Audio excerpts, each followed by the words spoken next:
Oof. What up, everybody? I'm your host, JP, and this is my co-host, Josh. Hey, everyone. And welcome back to another episode of the FIlmBros podcast.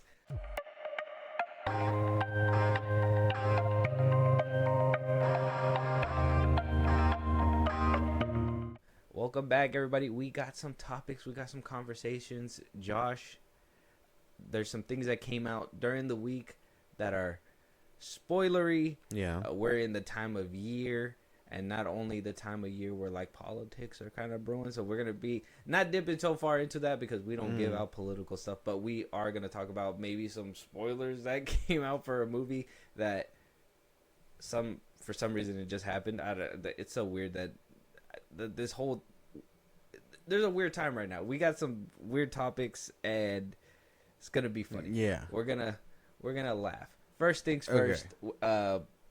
With the new presidency and all that stuff coming in, we got apparently a new Hollywood change. There's going to be new faces in Hollywood.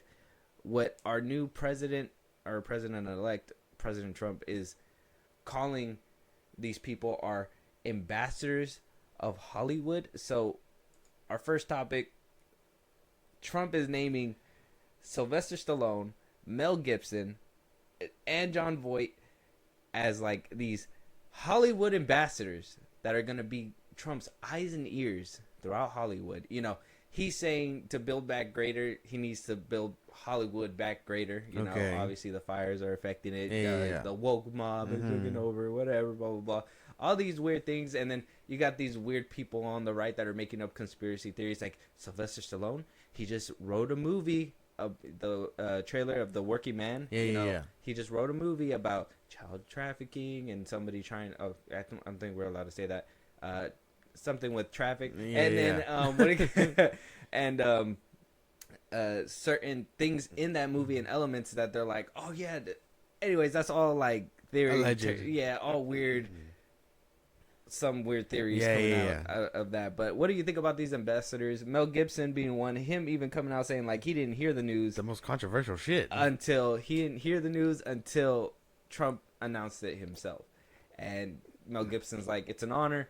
I hear the call. I'm going to do my duty.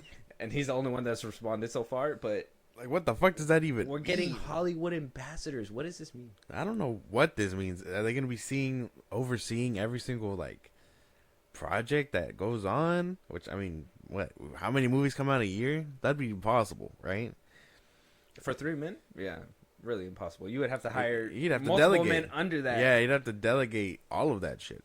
I don't know what this means. I don't know if he's just gonna be like if this is supposed to be like an honorary like Arnold thing, you know, where they're not in positions of power, but they're high name actors. But what a weird bunch to choose, because no one knows these people. Not anymore. What do you mean? Everybody knows Rocky and Sylvester. Everybody knows Sylvester. Everybody knows Mel Gibson. I don't Everybody knows what he's doing or what he's alleged know what he of. did. I did. He was convicted, wasn't he? So I think so. I don't remember. Him and I mean, he just has the craziest smile. It's just look at Mel Gibson's face, bro. I recognize him from Transformers. That's devious shit. The Kevin dude, or what is his name? Jon Voight. Jon Voight. Yeah. Mm-hmm. I reckon him from Transformers, and he was like the president. Oh no, he was like Air Force guy. He was like general or something. Yeah, he was in charge of in the first one. In charge of like the military. Yeah. So I mean, I recognize him, but this is a weird bunch. This is a weird thing to want to put out, because he didn't even choose like young actors that could be impressionable. He chose dinosaurs that could pass at any moment. That is harsh, but true. Like, I guess the harsh truth. I mean, they are older people, so I'm guessing, you got to think.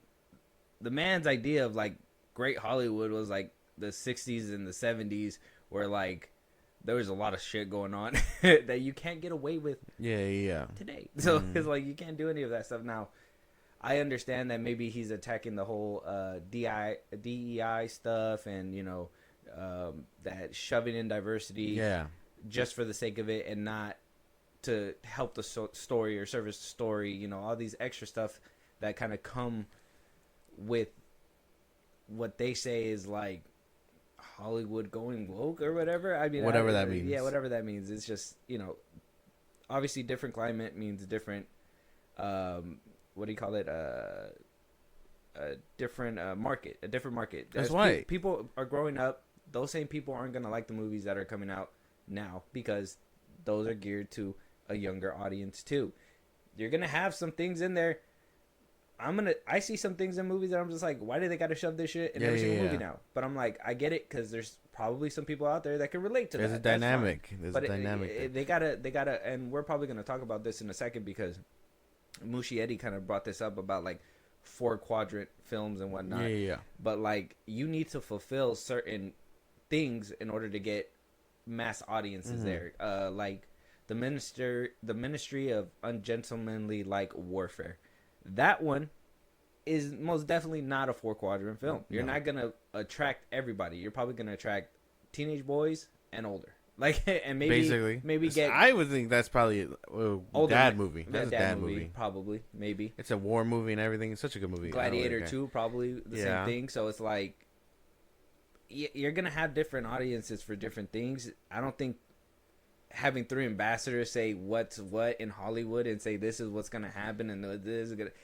If that's what this means, I don't know. He just named ambassadors and they didn't even know they were ambassadors. That's the thing though. Like, why would you? If that's the case and they're trying to push this agenda, whatever, why not choose people younger that could be impressionable? Like, why isn't Timothy Chalamet up here or what's his name? Don't know him. Austin Butler. Yeah, exactly. He doesn't know them, but people. If you wanted your reach to be further, you'd get the people that are stars now and not these fossils. Just saying. Should have broke down with Sylvester Stallone. Sylvester Stallone is the only one still actively working. Nope. He's doing Tulsa King. That's another.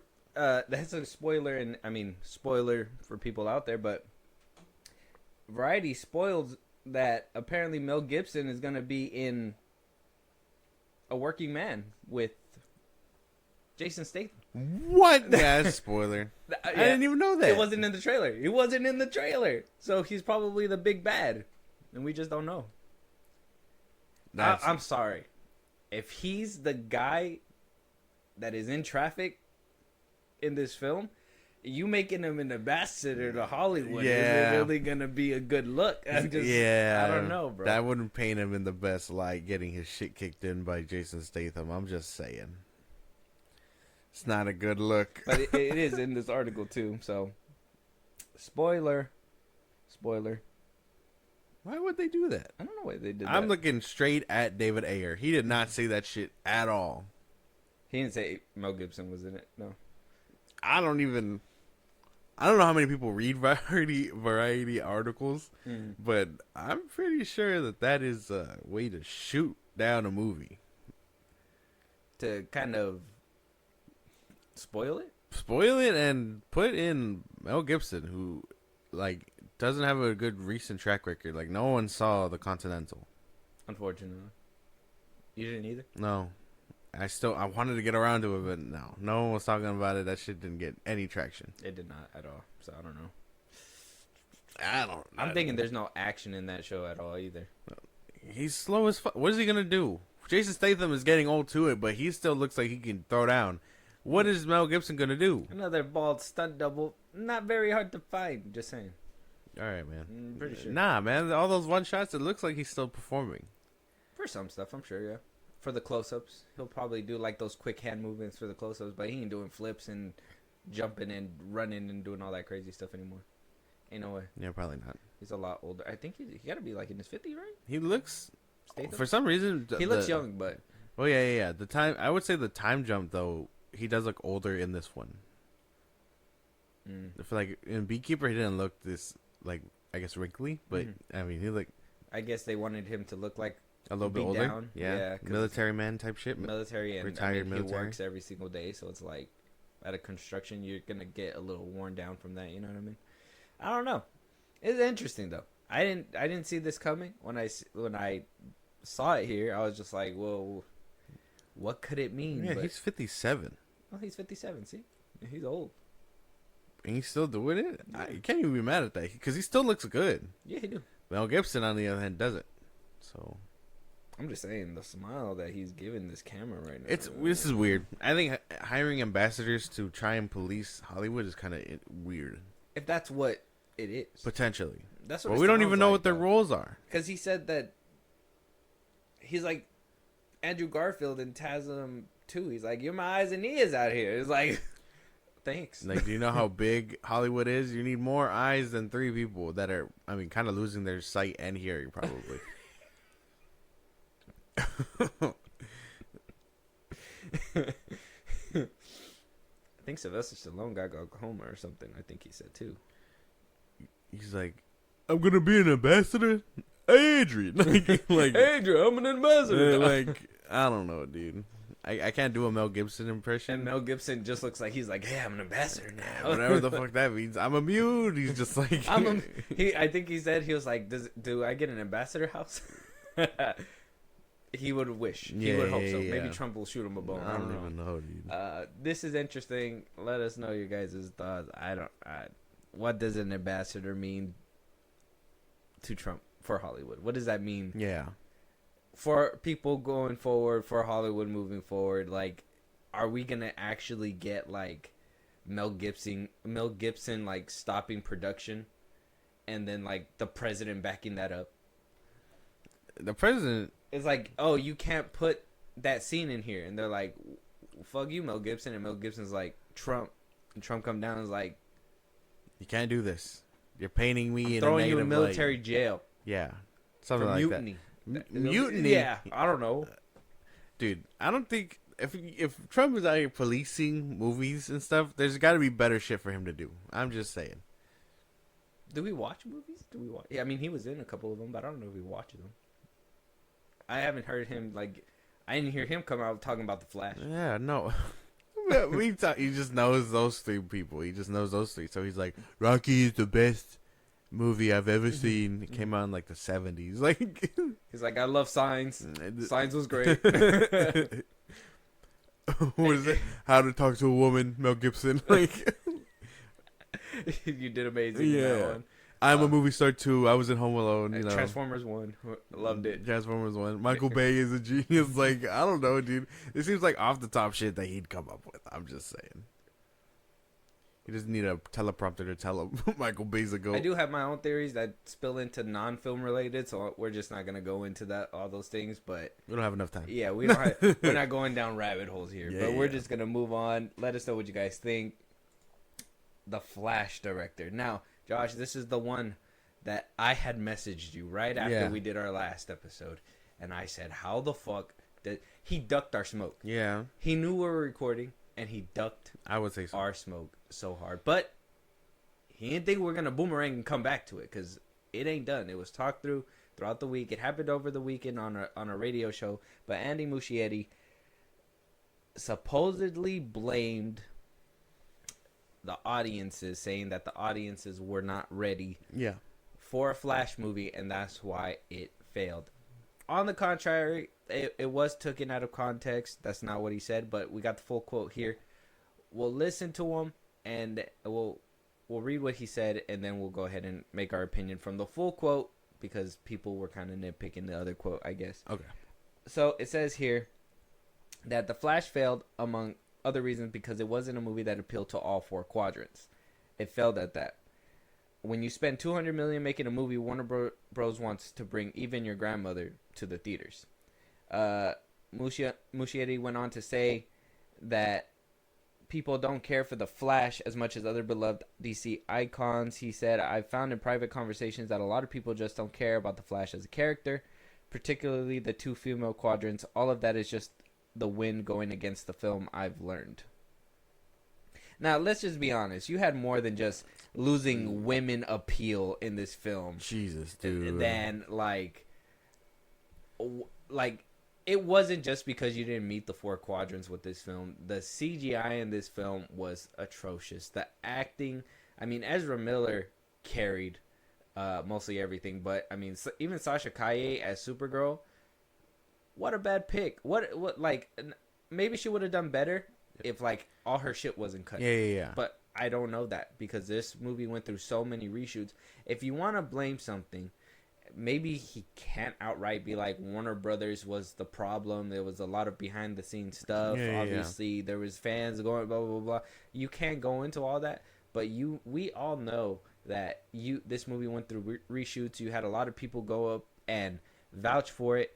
For a failing movie, a sinking ship off the jump. This movie took years to get made just for it to sink as soon as it shows his face. And that was all because of like post-production reshoots and all this nonsense. I don't know about 4 quadrants and missing out on the female appeal. That doesn't make any sense, missing out on the female appeal. Who, if that was the case, you get someone hotter, then I don't know, dude. But like, to say that the Flash missed out on any components when it really, all that really mattered was it for it to A, be a good story, and B, to advance the characters like you're supposed to. You didn't do that. You had a mess, and it's okay that you don't get fully blamed, but I will put the blame on you a bit. You directed it.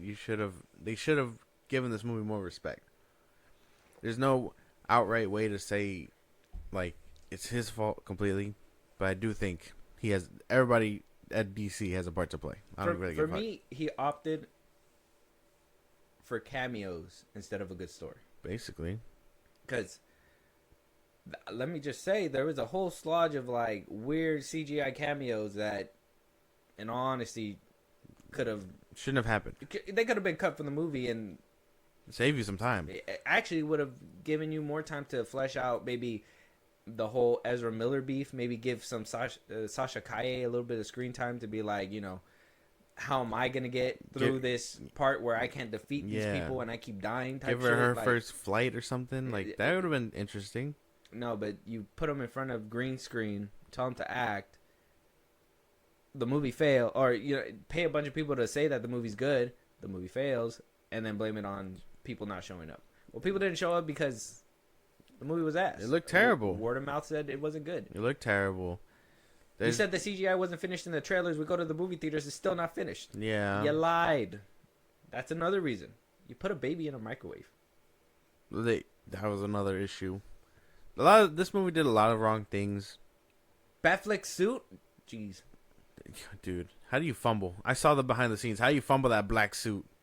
Well, that black suit, that was the one with the white emblem? Yeah. That was a cut scene. That suit was supposed to be used at the end where they were supposed to basically, there was like a leak and a rumor saying that he was wearing that suit going through the multiverse looking for Henry Cavill and whatnot. Like basically they were going to shoot him through the multiverse and put him back within the Snyderverse, and that they were going to try to build upon that back up, but then that's when James Gunn came in and everything was scrapped and they took that out, and that's when George Clooney came in at the end and the tooth thing. Yeah, blah, blah, blah. If a lot of this movie would have just stuck to its guns and at least didn't try to course correct so hard, it probably would have came out fine. But no, this movie only has vague nuggets of goodness and nothing worth really sharing. I don't know. Ezra Miller's Flash, for it to go out like that is kind of crazy. This movie shouldn't have taken 5 years to make. The way Ben Affleck went out, the way Henry Cavill went out, the way The Flash went out, the way Gal Gadot went out, the way Jason Momoa went out, everybody in that section went out terrible. The Flash was an inevitable fuck up that everybody saw coming, and that's why nobody went to go watch it. Same thing with Aquaman. Same thing with possibly the Blue Beetle. I mean, some people liked it for what the humor brought, but it still was kind of garbage. On its face, it was a streaming movie. Kind of weak. Yeah. So, I mean, people can sniff bullshit. This is bullshit. I find it to be bullshit. It's not just because you didn't make a 4-quadrant film. You didn't even try. Basically, you didn't even try to make a decent Flash film before you try to aim for those 4 quadrants. You chose the like multiverse sludge fest. It was gross. It was a disgusting movie. And if it wasn't you, Muschietti, and if it was Warner Brothers, somebody should have the balls to step up and say that. Yeah. I mean, the slight diss where it's like, oh, Warner Brothers wants even your grandmother to kind of show up. It's like, okay, we understand that. Obviously, when they put out a movie, they want everybody to show up. Yeah. They're hoping your 100-year-old grandmother is going to show up too. Yeah, but not when it's not good. Yeah. Why would I wait? Hey, Gam, wake up. The Flash is out. She's going to be like, I heard that shit ass. Like, I'd rather die. Like, fucking rolls over, Pushes herself down the stairs. like, dude, no. We're gonna go see Annie Muschietti's The Flash movie. Gets fucking dies immediately. I don't know. 100 dude. years, I never. That's crazy, bro. She's like, and I lived through the riots. Like, dude, you're not gonna force anyone to. For too, the first one. Oh man, yeah, no one was getting out of bed for the Flash, dude. We barely did. We had to. Yeah, and it was just atrocious. Because we're real DC fans. Exactly. Who went to go watch the DC movies that we were hoping were gonna come out and be amazing. See, The Flash was supposed to be under Zack Snyder's DCU, and we were super excited about that. This Flash movie had years in the making. I think this one was first announced way back in like 2008, and then they re-announced it back in like 2014 when Zack was announcing his lineup. So like this Flash movie's probably had a story, got moved up, different story, chop, boom, here we are. Right, a couple years after, still talking about a fucking mess. Blaming the audience is diabolical work, though. After a couple of years, like how do I make a movie, and then it not bang, and then me blame the audience? That doesn't make any sense. That's all you. That's your fault. The movie sucked because of you. There's only one man behind the chair. Do you think the Flash as a DC character is as beloved as the rest of them, as Superman? Do you think? Yeah. Do you think the same amount of people would go out to watch a Flash movie as Superman? I'm pretty sure. Like this is not like, again, this is not the whole like I don't believe it's the whole like we don't like superheroes or anything like that. It's that good stories can be told about these characters and people will flock toward it. Well, I can believe one part of it where it's like, if you put out a Superman, like even James Gunn's Superman, like I understand that movie's probably gonna make a decent amount of money because Superman, right? I think even like Grace Randolph said that it has a decent safety net because of the Superman. 600 mil. Batman's always gonna make a decent amount as long as it's not a totally shit movie. 800 right? mil. But Wonder Woman, that one, I mean, I think you gotta get to know that character before you want to invest your time into that one. The Flash, same thing. I think Cyborg, the same thing. Joker, I think he's been around to the point where when Todd Phillips did it, I think the name is able to stay on its own. Yeah. I don't know. I think a lot of these characters can be like beloved like that, and those are all like A-listers to me. I mean, over there in Marvel too. Captain America is probably a solid name. Avengers is 100% a solid name. They never used to be. Those movies had to start from the bottom up. Because... Yeah, but I think if you would have put out a movie called Avengers before you put out a solo movie, people would have most definitely went to an Avengers movie. Like if you would have saw all the characters and been like Avengers, that name would have drawn people. Maybe. But like not as hard as like Black Widow X-Men and stuff. Probably not so much. I mean, you probably would have went to go see her movie if you were like, they would have made that one in the height before Infinity War and Endgame. Basically. You know what I mean? But like Guardians of the Galaxy, that one took a climb up, right? That one took some time. Ant-Man took some time. Those people aren't like the name drawing characters that people are just gonna 100% just draw themselves into. That's what I mean though. I think Superman, the Flash, all these characters, like you can sell them. They're not like hard sells because people know them. I think hard sells are like Plastic Man, like the obscure Martian Manhunter. I think would be hard. Dr. Fate would be hard. Black Adam. The JSA would be hard. Black Adam. Shazam barely had it shot and got shot in the foot. So like I think you can sell DC characters, especially because most of them are A tier. I'd say they were familiar with the name with that old 90s cartoon. Like, how you gonna shout out Nerdman? Like Sergeant Rock? No one knows them. No one knows who that is. They are gonna have to build that motherfucker up from the ground. Yeah. That's when you see what you're made of. When you have those characters, though, that's what I mean is that you could put out a Superman movie, like Superman Returns, let's say, and it's still gonna do numbers, a decent amount because it's Superman's name, right? But you put out a Flash movie, that story needs to be good in order for you to come see that character. Oh, you know what I okay, mean, yeah. right? Same thing with Blue Beetle. If that story wasn't good, people aren't gonna really go and watch it, right? It wasn't that good. You know, exactly that. It just wasn't that good. Gal Gadot's story, everybody universally loved it with the first Wonder Woman.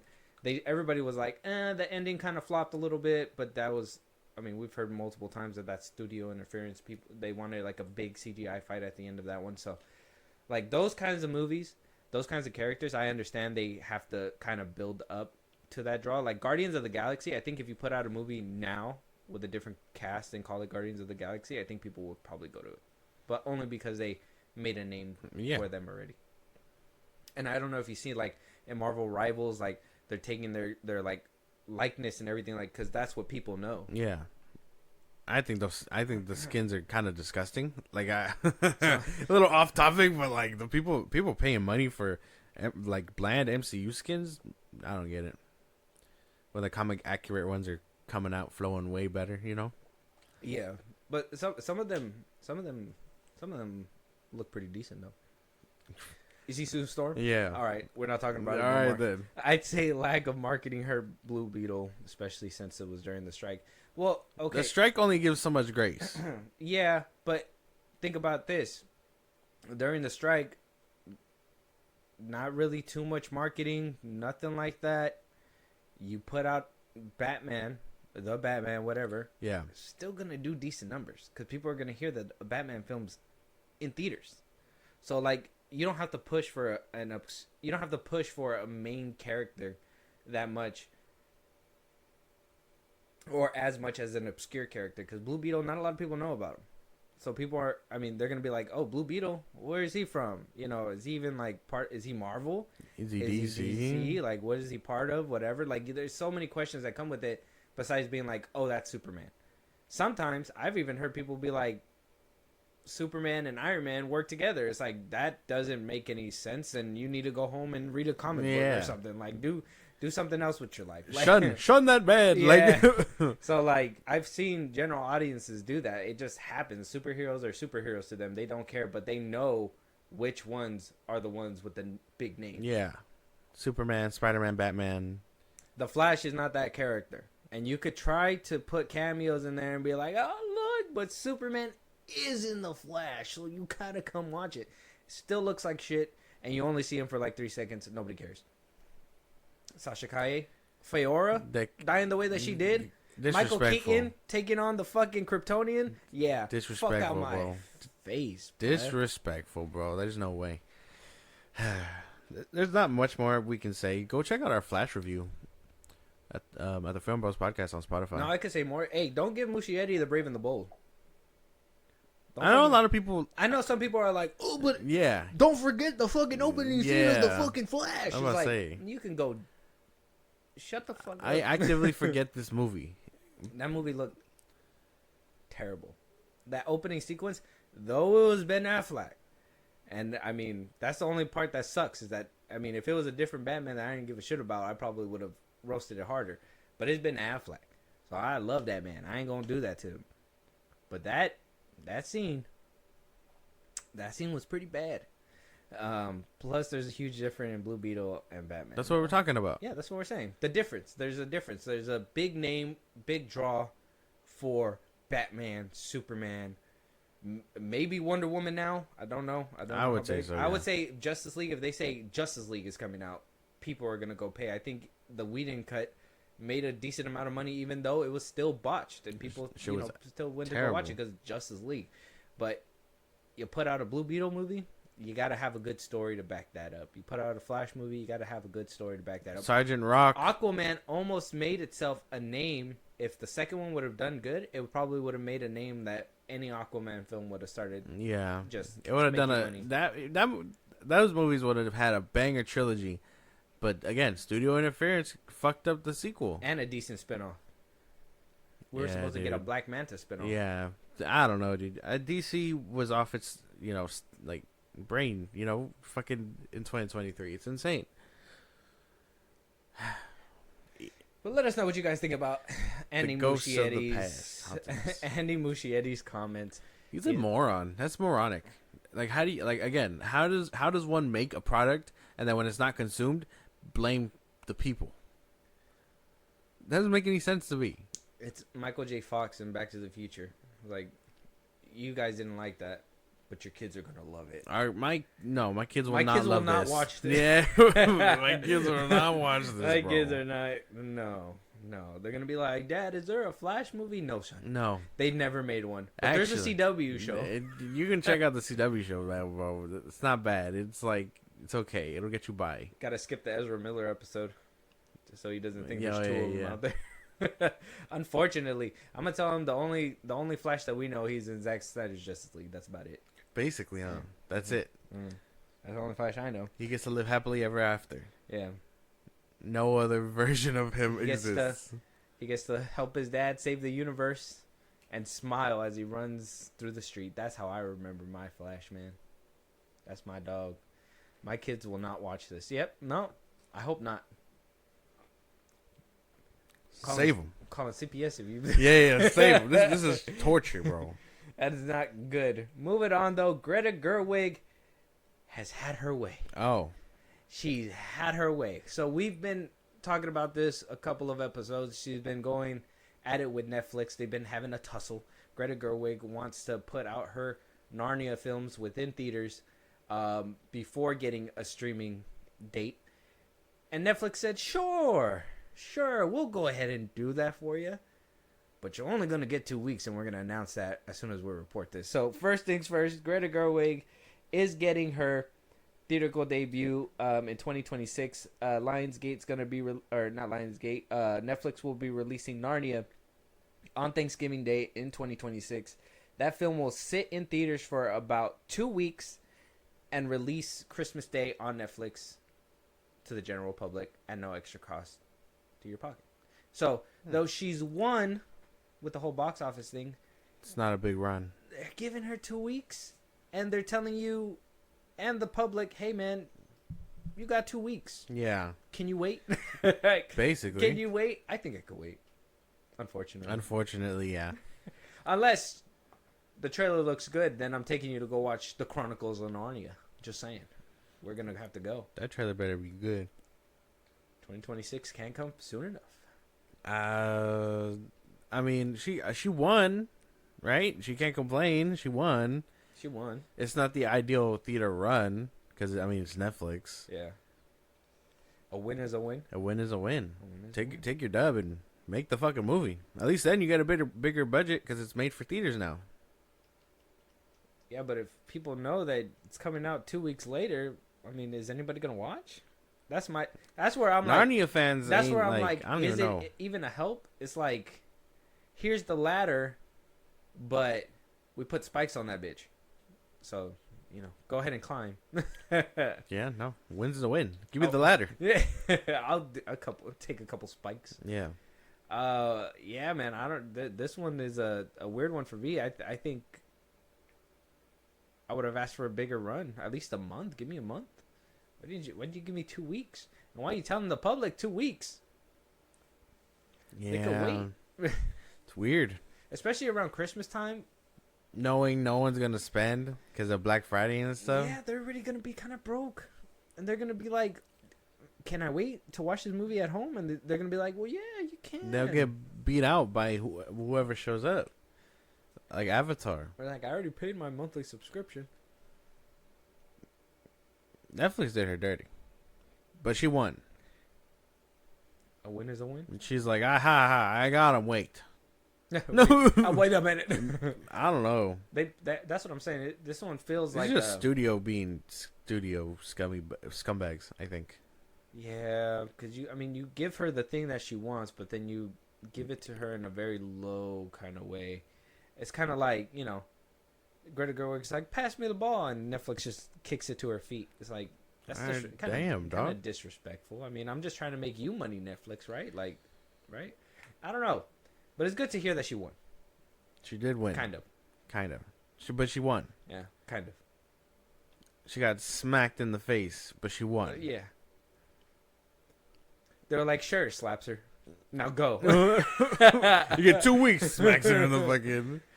I don't know, dude. It is kind of crazy, but she did win, so you can't really knock her for that. My thing is that she made Barbie.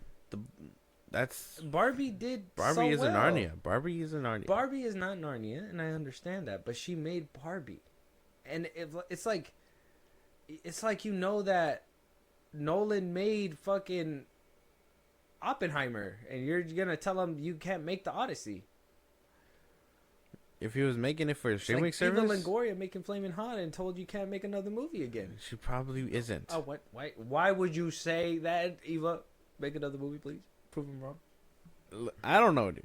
I do think that streaming, they probably just don't have the budget for that. Like, I know they were like, oh, we want to get into theater releases and all that stuff. Apparently, that's where the money's at. Yeah, but they can't because they don't have the money. But they can't. They want to, but they can't. They don't have the money for that shit. I believe that. Netflix is the pioneerer of streaming. Oh, whoa. I'm pretty sure they could do that. You added way too many ERs right there, but okay. Yeah. I'm pretty sure they could do that. Even if they were pioneering, well, I think that they still don't have the money for that stuff. I think what's his name's movie didn't even get a full run either. Knives Out.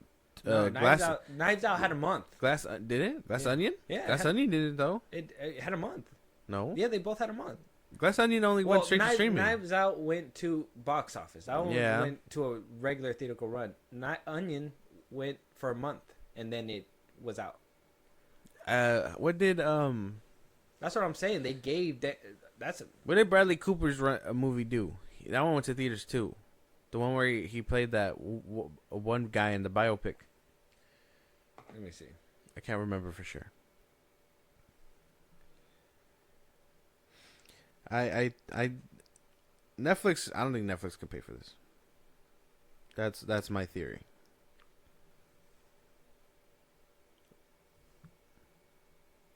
Maestro theater run. How much?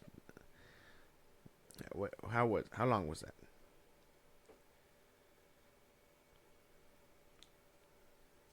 It lasted about that one got like a month. Yeah. So did Glass Onion. Why'd they cut her short then?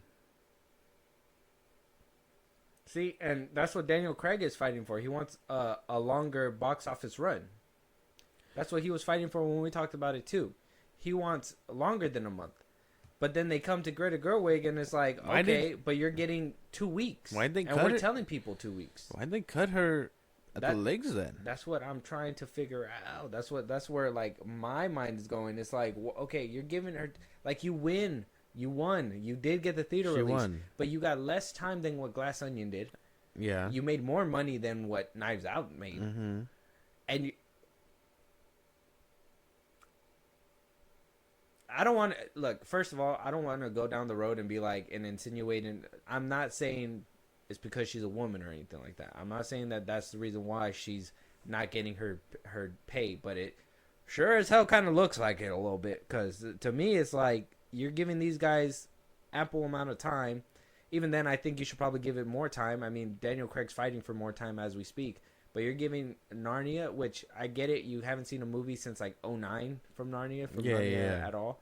But at the same time, this woman made a bunch of money with Barbie that made a massive like Barbenheimer type-esque aura that made people go and watch even more. So it's like this movie's supposed to be epic. Now, don't get me wrong.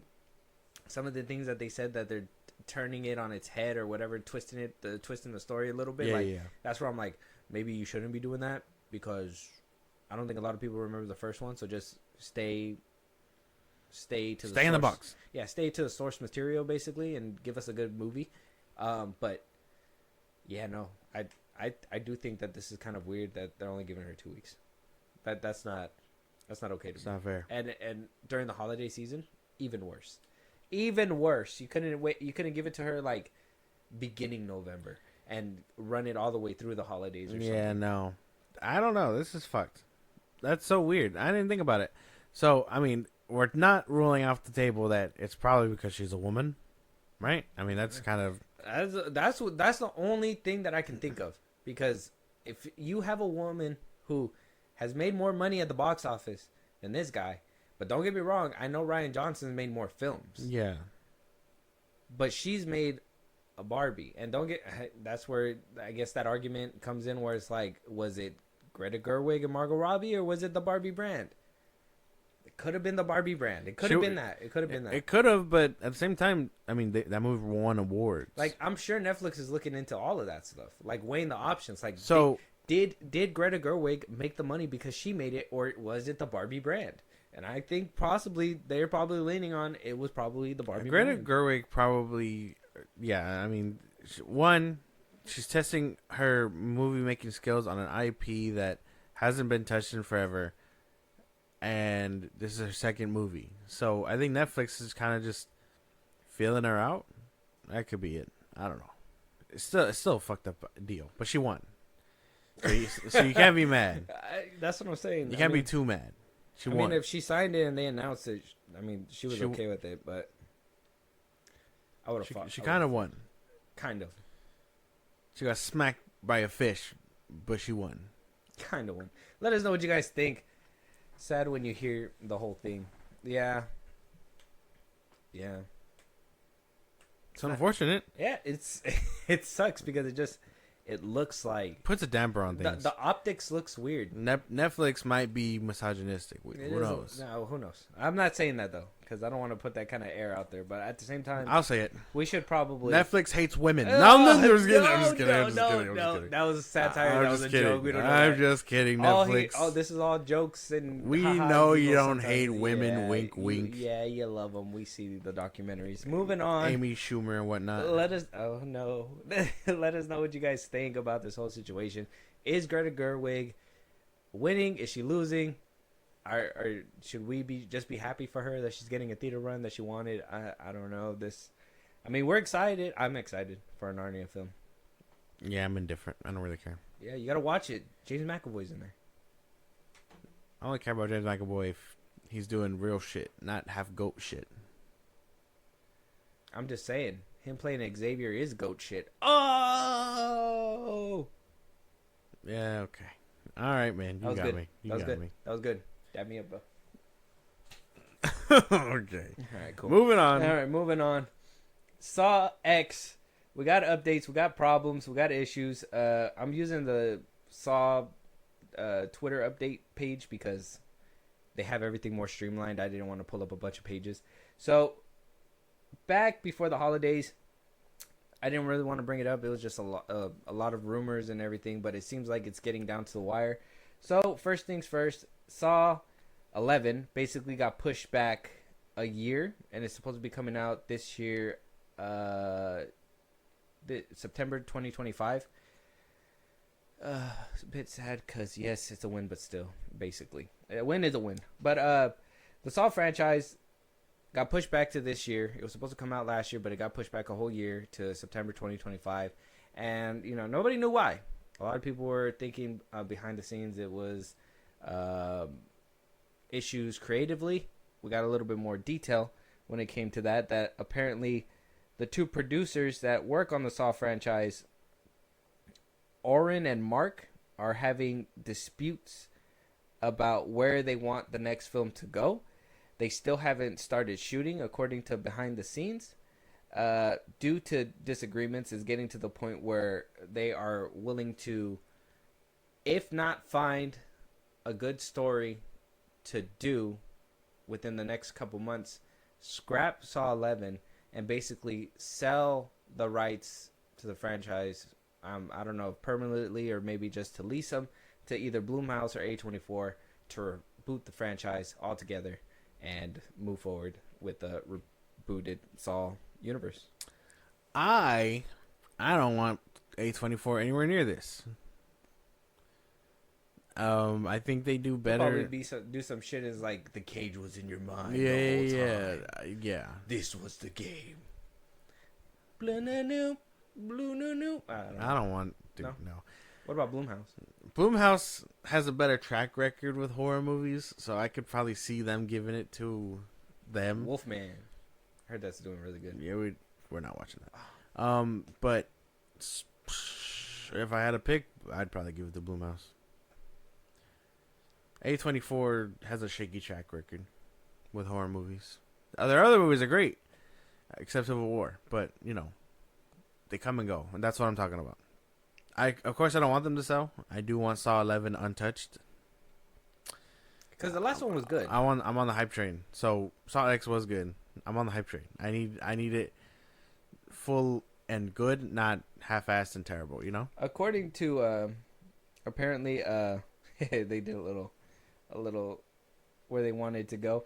Apparently Mark was the brains behind Saw X, and a lot of people are like, "Oh yeah, you should probably listen to him because he's probably got the good stories." And apparently Kevin Grurt, he's like the director. He kind of follows him, but Oren, he's the other half of the Saw franchise, and he's like, "I don't like this. I think it'd be better to go this way." And he's the one with all the bad ideas, so it's not good.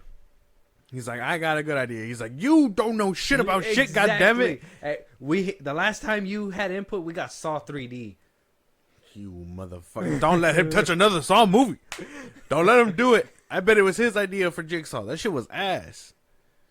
It was his idea for Jigsaw. Holy fuck, dude. No, it wasn't ass, though. It was good. No. It was terrible. You can't do that. He did was make Jigsaw. ass. He did make Jigsaw. That shit was ass. It was good, though. It was good. It wasn't. No, it wasn't. You can't say that. It wasn't good, dude. Chris Rock was in there.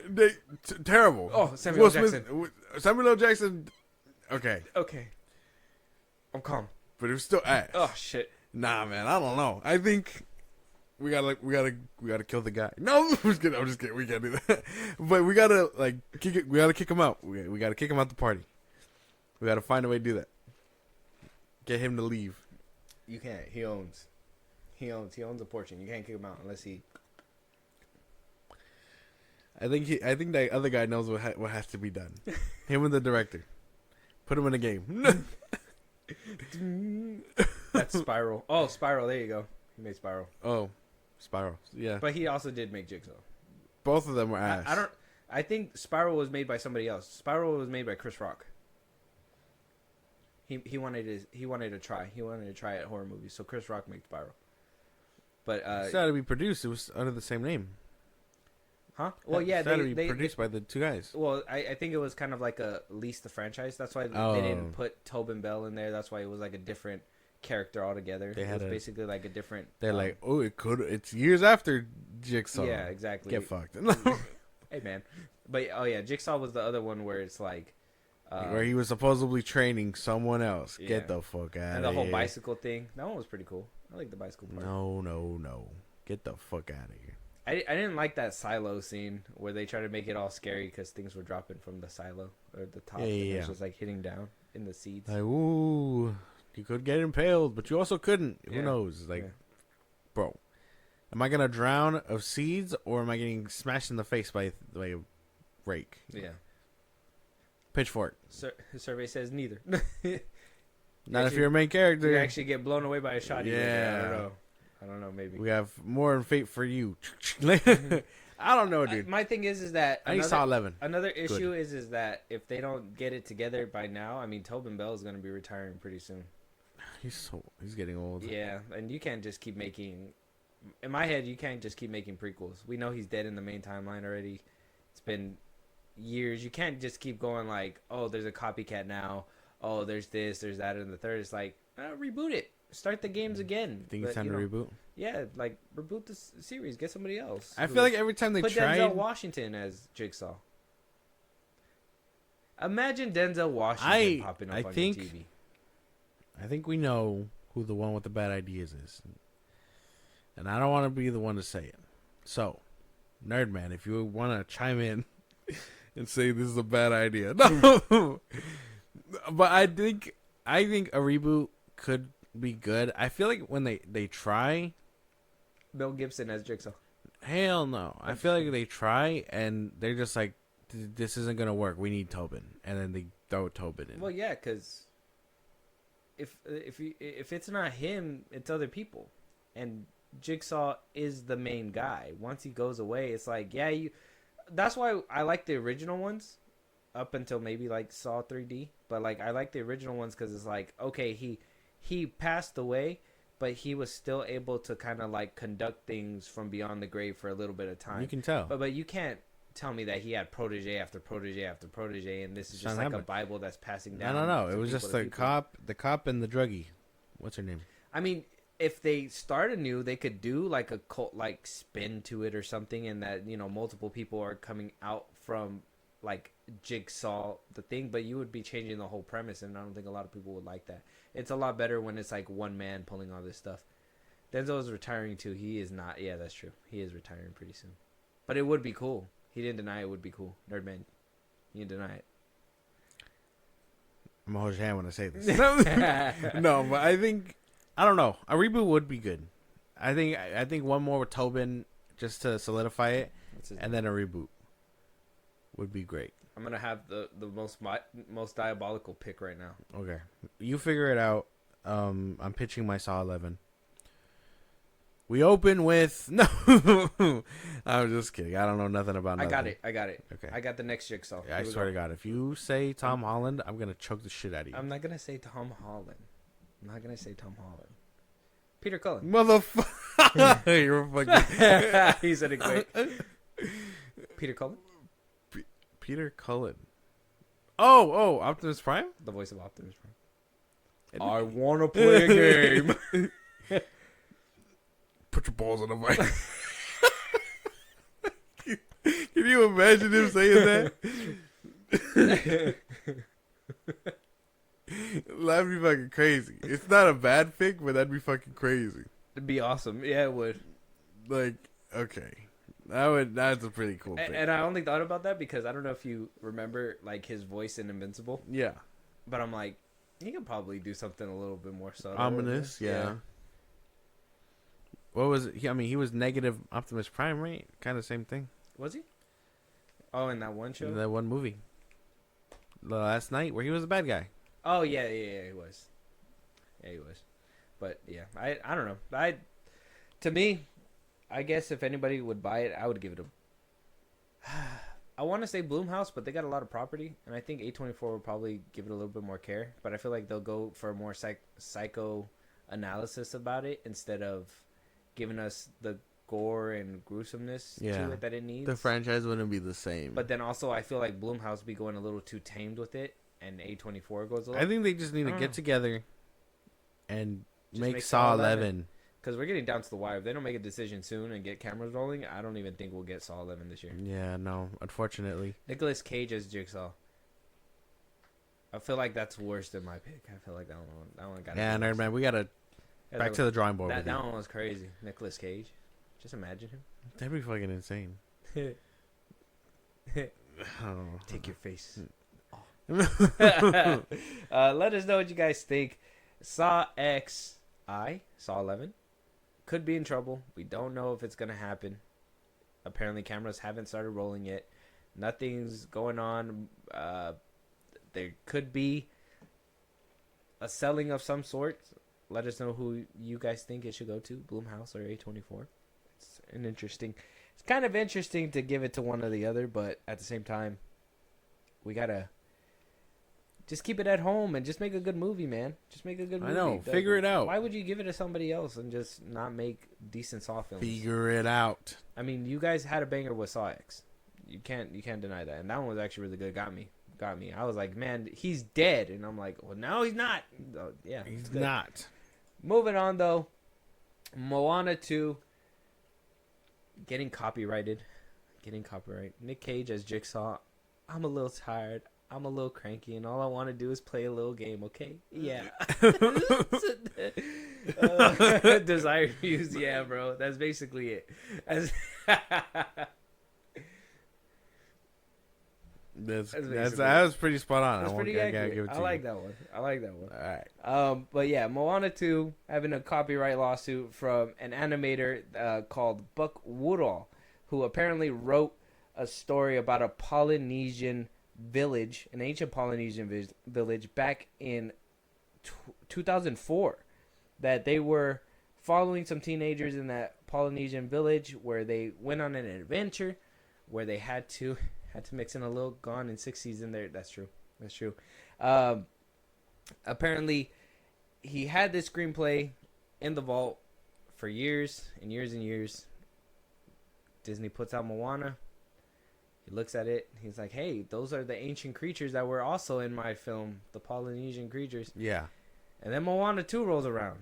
It has even more of what he had in that story. And I guess that's what kind of sparked this lawsuit altogether. So Buck Woodall is basically looking for compensation for both Moana films and is going up and sticking it up against the man that is the House of Mouse. You are gonna get stomped on so fucking ran hard. over. It's insane. Yeah, you're gonna have, bro. Disney's gonna be like, prove it. We had it since 2004. That's ours, little buddy. That's our movie. that's all I gotta say. This film has been in the roster since 2004. They were planning to make it at some point. Now, if they threw him off the trail and then they made it behind his back, he was like, I'm never gonna make it. Yeah. Apparently he had like a first look deal and everything with Disney. This should have been made like years ago, and it just wasn't. And then his story came to life somehow, some way. They are steamrolling this man. It's not even fair. I can't even root for the underdog. Going against Disney is a wild move. I respect it, but I'll get the casket ready. Basically, bro. That's how I am. Get too. that boy suit and tie. Like, pick out the nicest colors. It's gonna be a wake. You know, get some nice words. He's dying. He's not living up against the mouse. That's not happening. Unfortunate. He's not even a celebrity, bro. Like that's the thing. Like I could seeing what's her name go up against Disney makes sense because it's Star Wars. Seeing Scarlett Johansson go up against Disney made sense because at least she had the money and she was actually done wrong. He's getting steamrolled. Yeah, this is somebody that we don't know. Yeah, creative freedom or not creative freedom. What is it? Intellectual property will probably be like the big jump here. It's not going to stick against Disney. Probably not. I'm trying to see if he has like any other movies or something. If he's like a big name. He's not. He's just known for suing for the script ideas. My man, if that's the case, keep that shit on lock. Yeah. I mean, hide your papers better, goddammit. I don't know. That's weird though. I gotta say that's bad. I mean, he's losing. Yeah, he's losing. I mean, should we at least be like, you know, give him a pat on the back before he goes and just shoots him? Nice attempt there, man. Like that's like Justin Lin going up against the Pixar car because Cars was too similar. It never worked. Oh, what? You think Cars is similar to? Well, I mean, to like Fast and the Furious. Is that where we're going? Yeah. Too similar to Fast and Furious. Yeah. I mean, kinda. I've never heard this one. Elaborate, Muse. Well, Elaborate. Well, no, because doesn't Cars have the scene where where the 4 cars roll up and they're like messing with the truck? Isn't that kind of something in the first one? Oh, I never thought about that. Yeah, too similar to Fast and Furious. Yeah, see? It got some hints in it. The whole street gang messing with Mac. Oh. Yeah, see? I know what I'm talking about. I've seen Cars. I never noticed that yet. Yeah, they're like, oh, we got a nodder, and like they mess with the truck. Yeah. The Mac truck. I just assumed that was just like a... That's funny. No, it was like a big... I would say it was like a big reference. They even have like the bass boosting like in the car from Too Fast, Too Furious. Yeah, they do. That's so funny. But yeah. Well, I mean, I think that one's different because obviously there is some kind of... But yeah, I mean, if it's a screenplay and they probably just got the ideas and, you know, they looked at it, they're like, this isn't a good story. But if we change it up and do this and that and if we spruced it up a bit... Yeah, that this is a good story. So maybe they did... He'd have to prove that. I mean, he could probably prove it. I mean, he already said, like, the ancient creatures in there are from Polynesian descent. That's where the story kind of came from. They changed the tribe and everything, but that's about it. He'd have to prove all that, and I don't think he's proving that against Disney.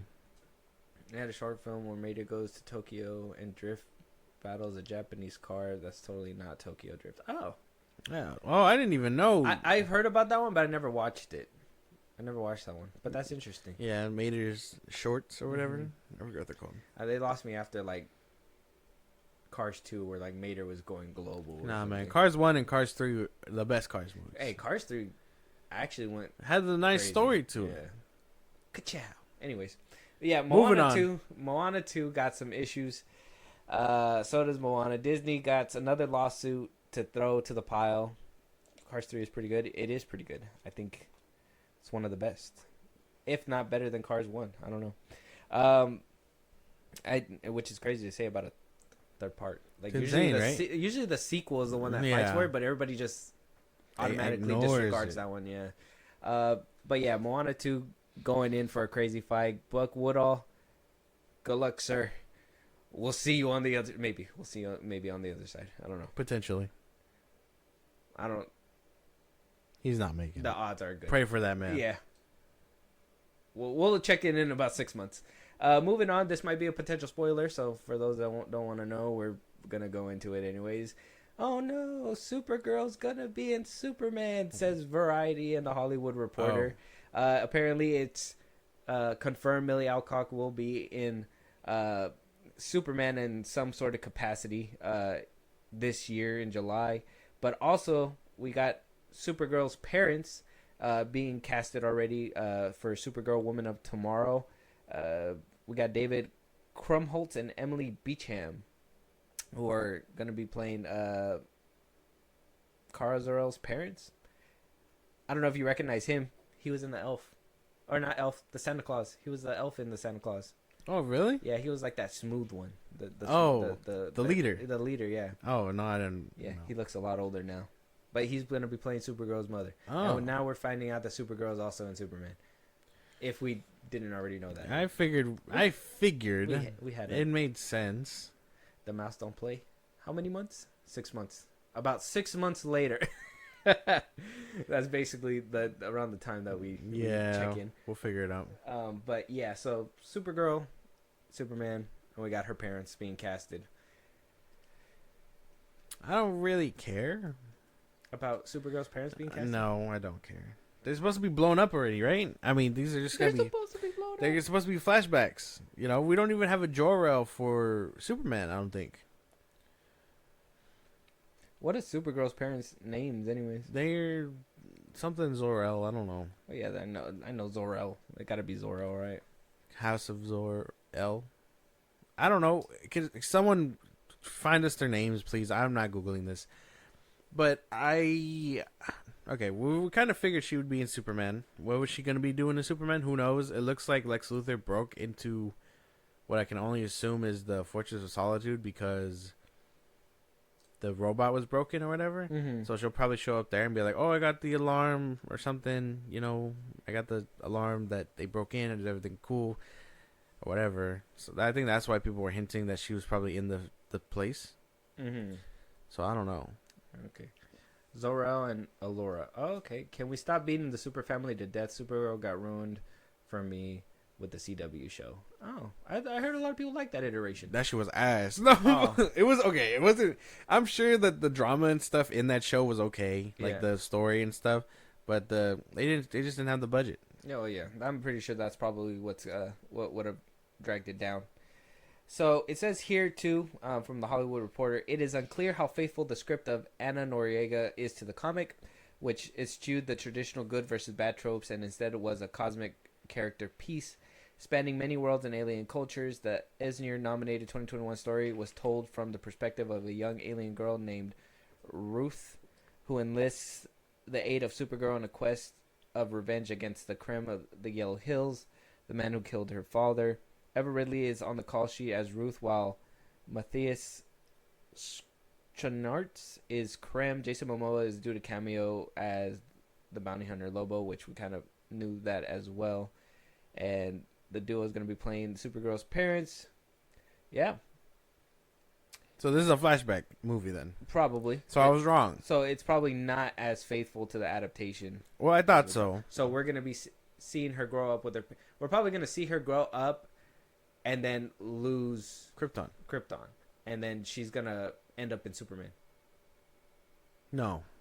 by like a post-credit scene. Well, okay, because what happens is the ship blows up or whatever, right? Her ship lands on a different planet Yeah. instead of Earth.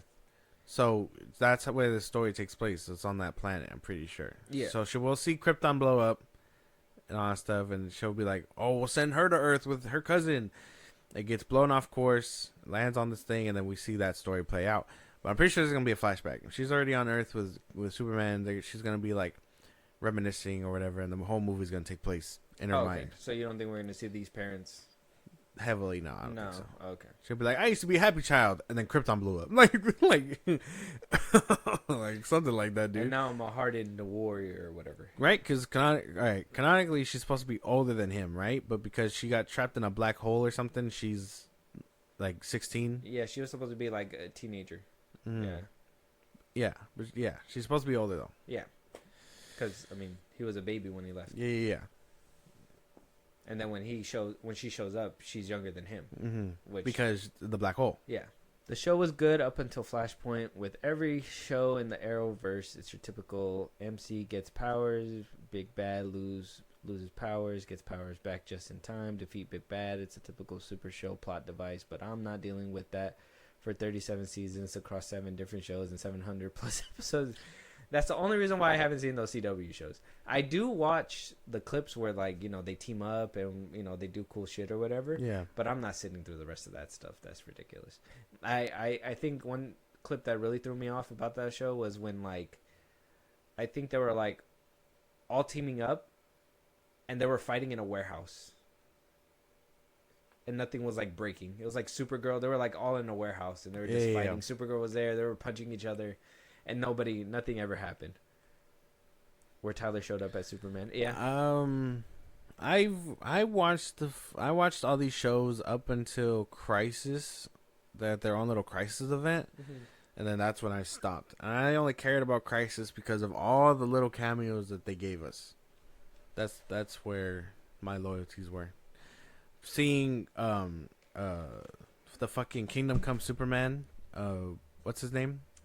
Brandon Routh Superman, and then them confirming that it was also what's his name Superman, also Christopher Reeve Superman, basically ends up as Kingdom Come because it's Brandon Routh followed it. I was damn near I was fucking it up. I was just like, man, dreams come true seeing him back, because I actually do like Superman Returns. The build up to Crisis was legendary in these shows. Well, yeah. And they actually, from what I heard, and they actually had like cool cameos, bro. Like, not CGI nerd fests. It was actually. I saw Lobo. Yeah. Lobo. You got Lobo. We saw Constantine interact with like Lucifer. I didn't even know that the shows were connected. Like, he's a DC character, but like they went to go talk to him. They were like, we need a favor from you. You know, it crossed over to his show. It was cool. Yeah. The Crisis crossovers were okay, but even then, those were dodgy as hell. Yeah. That's what I was trying to say when that Bat flick end credit scene was supposed to lead to a Crisis on Infinite Earths. Oh, shame. It was supposed to be like a live action, like, or I guess movie budget one. Yeah. They suck. We know. So it is what it is. But do we care about Supergirl's parents? Like, I mean, they just blow up, right? They blow up with Krypton. Like, that's like the Lucifer books are a part of the Vertigo books, like Sandman. Well, yeah, that's what I was thinking too. Was that they're just gonna blow up, right? If they just blow up, they blow up. They just blow up. Them and Krypton cease to exist. Why do we? I mean, I don't know how big of a role they're gonna play. That's what I'm saying. Like, either we're gonna see them in the beginning, and you're gonna see kind of the relationship with Kara and them, and then it's gonna blow up, and then you're gonna see her in the black hole, and you're gonna see her like struggling throughout the film. And I think by the end of it, you're gonna see where she basically ended up before she ended up on Earth with Superman and going to help or whatever, blah blah blah. So we'll probably get a little hint in Superman where she was at the time. So could we get second Cyborg Superman with her dad? Yeah, right. That's my point. That's what I'm trying to get to. Like, if we know they get obliterated, become particles just like Krypton. Yeah. So either they're gonna build up that emotional moment where she loses her parents, and then that's what they're gonna hope that the audience feels throughout the whole film. Or they're just gonna blow up like nothing happened. Yeah, or there'll be like a flashback and be like, well, my parents blew up. It's like, well, yeah, okay, but if we sit through it and we sit and see her like have that relationship, like have to say bye and stuff, then we'll build that bond. It'd be a little stronger. Kind of like what happened in Man of Steel and all. Yeah, that's why it'd be a little stronger. I could get behind this a little bit if there's emotional stakes at it, because at least with Man of Steel, we didn't have to sit with his parents so long. Usually he just sees him in the Fortress of Solitude, and he's like, well, this is my dad from space. But no, we got a whole like 15-minute sequence of Krypton and stuff to make us feel for it, and then by the time the planet blows up, you're like, damn, they really just shot up their only kid to space, not knowing he'd make it, which plays as hope and stuff. So if this movie manages to do that, I'm riding the wave. But if not, what I know is they send her away as Krypton is blowing up, and then she gets yeah. So I don't know how well they can play on those strings. So we'll see. I just hope they don't beat the shit out of it with flashbacks every other scene. I can't do this emotional flashback. I can't do this. Well, knowing James, it's not James Gunn. No. I was gonna say, if you've seen the movie Cruella, you know that it's probably gonna happen. Oh really? That's what? Oh yeah, that's right. It's the same. It's the dude who made Cruella. Same dude that made Cruella. And that's what made me skeptical about it too. Because don't get me wrong, I like Cruella. That was a streaming movie too, and there was a lot of flashbacks in that movie. Oh, so okay. I think we know where we're going with this. I just don't care. Yeah. So I mean, that's why when you mentioned flashbacks, I was like, I hope not. Supergirl. I'm hoping it goes a different way where we get that emotional stake and actually sit through whatever they're gonna go. Like through. I'm pretty sure it'll be a rehashing of Man of Steel. Yeah. Then, wouldn't it? Kind of. In a way. I mean, I'm down for a Supergirl movie. I mean, I wasn't expecting this. I was expecting anything else, but I guess this is fine.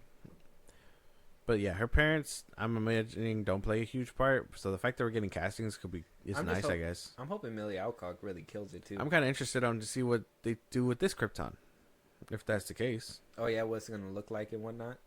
You think it's gonna be more crystally? Probably. Like how it was in the first, original. Reeves and all that. Yeah. Well, I mean, they're supposed to be like a futuristic society, so I mean, whether you like it or not, Man of Steel was pretty on par with like what Krypton could look like technology-wise. Yeah, but it looked too alien, too foreign. That's why. So a lot of people would probably opt for like that crystallization to make it look more, shiny and spick and span instead of like a futuristic kind of dystopia. We'll have to see then. Yeah. But I don't know. I don't care about this. Not as much as I should. I don't know. I cared more about the Lobo casting. Jason Momoa? Yeah. But I don't know the bad guy too well. I don't know her friend very well that she's supposed to meet in the comics. So, like, this is all foreign territory. Yeah. Apparently, this is the best-selling Supergirl comic. It sold out after he announced it. That's not the same thing. Okay, man. Leave James Gunn. No. It's not about him. Nerdman. Hold him back, bro. No, bro. No. You don't get to best-selling comic. Yeah, after he announced he's making a movie about it, nerds were eating that shit up after the fact. Not before. He announced the Sergeant Rock fucking movie. I want to see that comic sell out now. Yeah, go buy a Sergeant Rock comic. Go ahead. If Dwayne's not in it, I don't want it. Basically. Come on now. Yeah. You know how we roll. Let us know what you guys think, though. Interesting. As much as I hate to admit it, in the book did do well, it was even made canon. Oh. The book did do well. It was made canon. I guess. Now, if they do it tastefully, like how they did it with, spoiler, the final episodes of Superman and Lois, where they actually semi-materialize Clark's acquaintances as he dies, that would work because the Super family has great mental cognition and could visualize people. Maybe. That's a big if. You're putting a lot of faith in these people. Yeah, you're putting a lot of faith in the DCU. Like, the man in charge isn't like James Gunn. So, I mean, I'm hoping that they put in that kind of like work. But to me seeing something like that, it'll probably get you feeling like it's like a Force Ghost kind of moment. Like in Superman and Lois, they did it in a way where like he was in a different plane, right? So like you can't do that with this movie unless you kind of establish like maybe she's kind of dying. Yeah, kind of dying. I don't. Yeah, she's supposed to stick around for 10 movies. Well, I mean, they could probably do that when she's like in the black hole, maybe, and she's probably like losing herself a little bit or something like that. But I mean, yeah, they got to do it in a tasteful way. It can't just be, flashbacks, and then, Unless, like I said, maybe they build flashbacks to something that pertains to the current moment. But I mean, if they turn into particles of dust, how much would they have known outside of Krypton, right? So it is what it is. We'll have to wait and see what comes out of it. But I just know the man who's making it, I'll trust him. But we have to wait and see what he comes out with that. All right. But let us know what you guys think about Supergirl's family. Their inclusion within the film, Lobo being in there. I mean, it's going to be stacked. This is also probably going to be a prequel to what's going to happen in Superman, unless they explicitly say, like, no, this is going to be within, afterwards, and we're going to see her, like, on Earth or something. So we'll have to wait and see. Moving on, though, somebody that you haven't seen in the MCU in a long time is making a return in the new Disney Plus series called Vision, and that's Farhan Tahir. You seen him last in 2008's Iron Man. I thought he was dead. What the fuck is he doing back? I thought he was dead also. But people were posting scenes that I guess he didn't die, but he, like, Obadiah fucked up with his brain or something. Mm-hmm. I can't remember. This feels like a left field casting. No one even remembers this no name. I remember him. If you really okay. You didn't know his name. Oh, no. Exactly. No. He was just an Iron Man. He was the bad guy in Iron Man. Yeah, he was the bad guy in Iron Man. He was the dude that got played out. Well, like, what is he going to do in Vision? What is he going to do to Vision? What is he doing in Visions? Like, that doesn't make any sense to me. I don't know. You got any theories? I don't. Actually, like, this is the one time. He was in Star Trek as well. So don't put some respect. Wait, what? Really? He was in the first one. He was the captain of the ship, and then he gets he gets fucking obliterated? Yeah. He gets stabbed in the... He didn't get No, he didn't get stabbed, actually. He got captured, and they brought him back. Him and Chris Hemsworth. Oh, yeah, they got all obliterated. Yeah, they all got obliterated. Yeah, they did.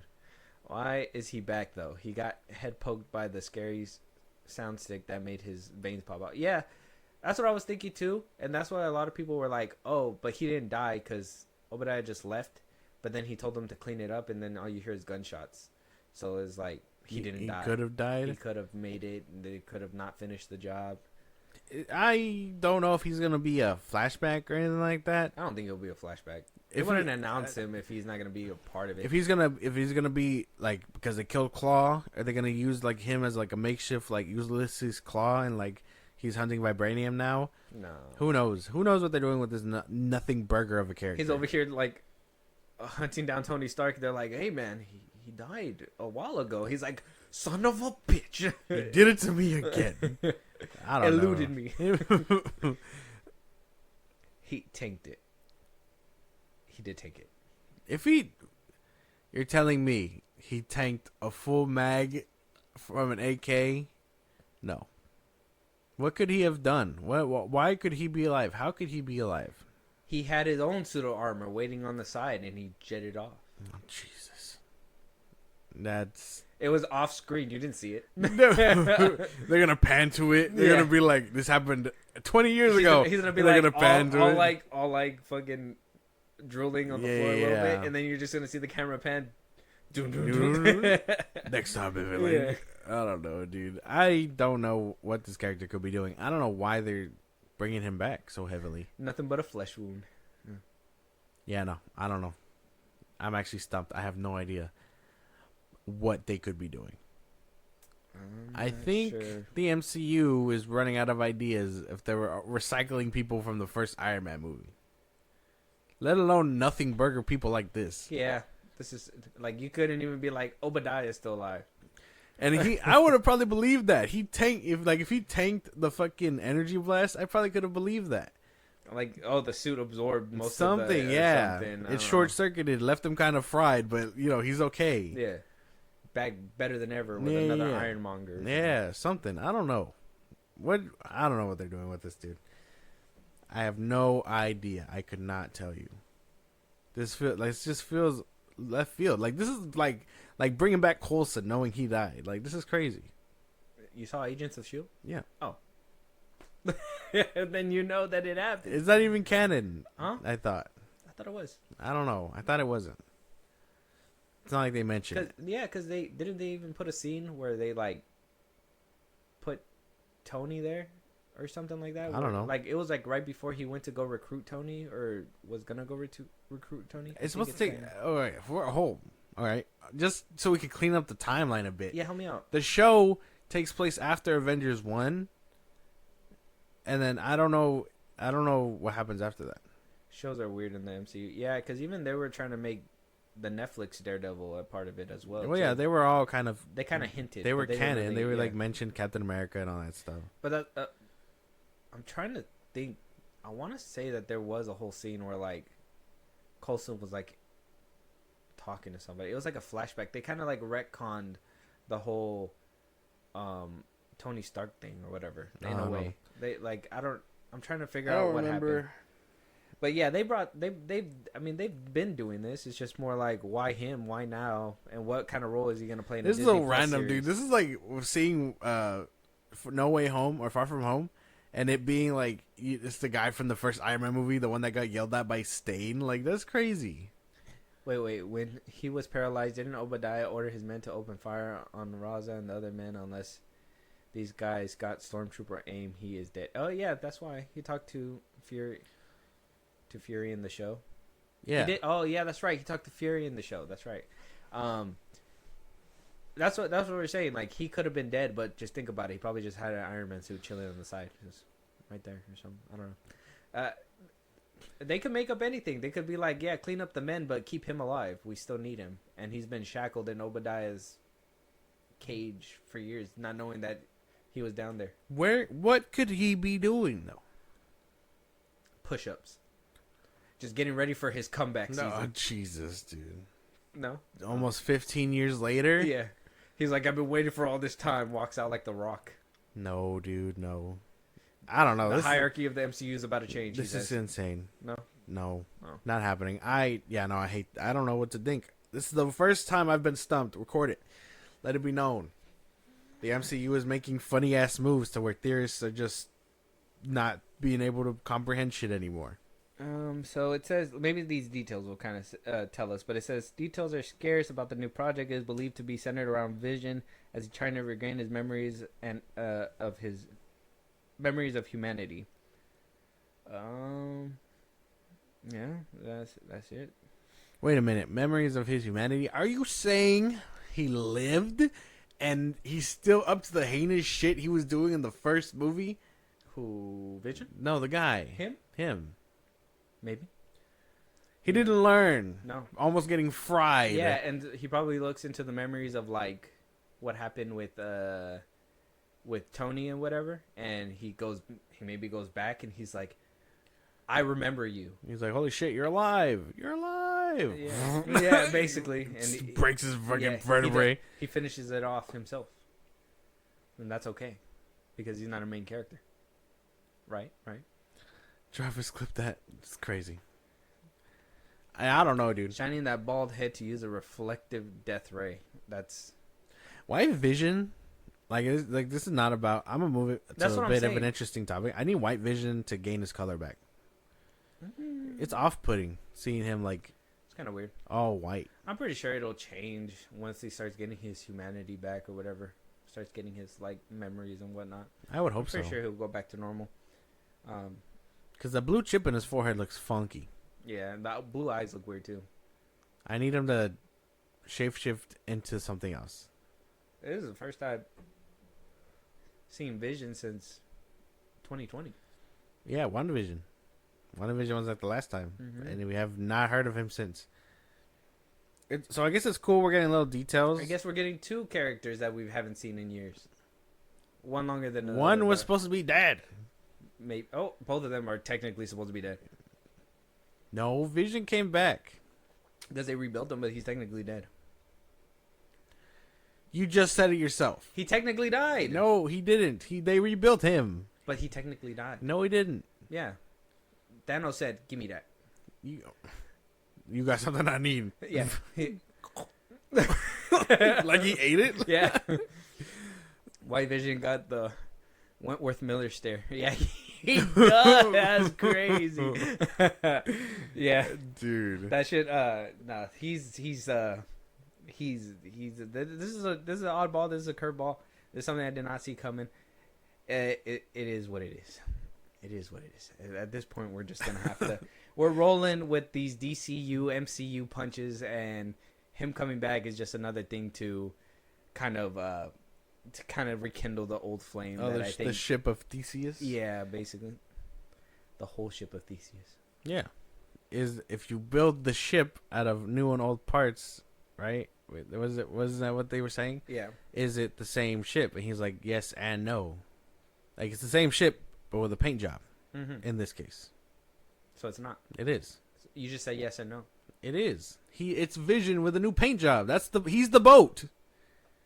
Let me drive the boat. I never had a boat. Anyways, so for Farhan Tahir coming back for Vision, don't know what it's for. We don't understand what this could be. Left field fucking curveball. But we'll keep an eye on what kind of developments come with this. Yeah. One. And maybe we get somebody else that should totally be dead and is coming back. Dude, if we can get Whiplash, I'd be okay with this. Why did he even die? He shouldn't have died. I don't think he should have. Hell no. He took a fat blast to the face, but he could have lived, I think. If you rebuild the ship with all new parts, is it the same ship? It's the quote you're looking for. Yeah. Oh, okay. There you go. That's the one. It's not the same. It is. You built it with new parts. Yeah, but it's still the same ship. That's their whole thesis. That's the whole point. Moving on, though. Let us know what you guys think. Star Wars Skeleton Crew coming in with the lowest viewership of any Star Wars show. What do we think about that? I blame the Acolyte. Oh. Yeah, me too. Yeah. I blame everything with Star Wars up until now. I haven't even watched it yet. I'm gonna watch it this weekend. I just blame the Acolyte. I think that one, because I would have been on this in a heartbeat, but the Acolyte left such a taste in my mouth where I was just like, ugh, I don't want this again, and so I just never watched this one. Okay, well you say the Acolyte, but I say Boba Fett, Mando season 3. But that's the thing, though. Ahsoka. You hated this shit from the jump, so it was never gonna get your viewership. With me, what do you call it? I am a Star Wars fan. Yeah, but I don't hate nothing from the jump. Yeah, but I watched Mando season 2. Yeah, I watched all 3 of those sequels. Skywalker sucked dick. That shit was crazy. It wasn't. And you go into the TV shows, you fucking get 2 banger seasons of Mando, and then you go ahead and you fumble the bag with Boba Fett, which is fucking because you were just able to do that a second ago in the show that you featured him in. Yeah. And then you move on to Ahsoka, which completely, cameo fest, and then you somehow get Andor above everything else, and then Acolyte. Oh, no. Dude. Not Acolyte. You get the Obi-Wan show that nobody seems to fucking remember. Besides maybe a couple of dark scenes of him fighting with Darth Vader. And Obi-Wan. Remember, goddammit. But then after that, you get the Acolyte.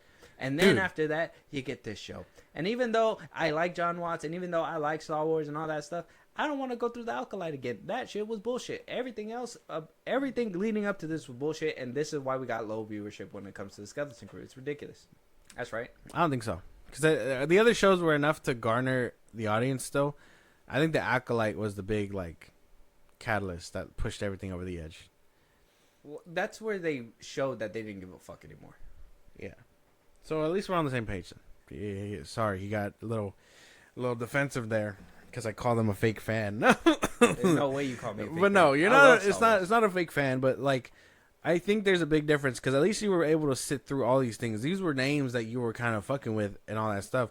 They just happened to let you down. But the Acolyte, you were expecting something new and fresh, and it just didn't happen. Everywhere you went with the Acolyte was ass. The acting, the story. Obi-Wan, you wanted something new and fresh, and you got nothing. It was. New I mean, I did. Ahsoka That's the thing, though. well. I would say ones that have been steadily not disappointed. I guess were very disappointed by the Acolyte. So that number really just was a blow to the chest for everybody involved. Not just the ones who had a problem with the shows prior, but the ones who were okay with the shows prior.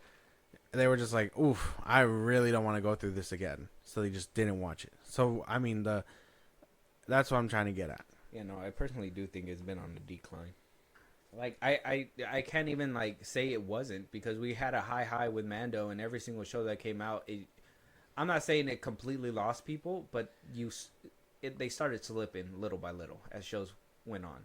There was some nugget of it that people hated. I think like Ahsoka, a lot of people hated that Bridger didn't use a lightsaber, that he kind of just took a back seat. Yeah. People didn't like that Sabrine Wren, just all of a sudden knew how to use a lightsaber. You know what I mean? Obi-Wan. Nobody liked that Leia scene when she was running away from the people. Nobody liked that scene where, they were in that trench coat. People were okay with the Obi-Wan and Darth Vader fights, but they say that it was in a black, dark screen that nobody could see. Yeah. They were both at nighttime or whatever. Boba Fett, they said that show had literally no essence of Boba Fett within it at all, and that you only had to watch it to do Mando. So if you got to go and watch a show and then watch a different show in order to keep up with this show, it's like, you know what I mean?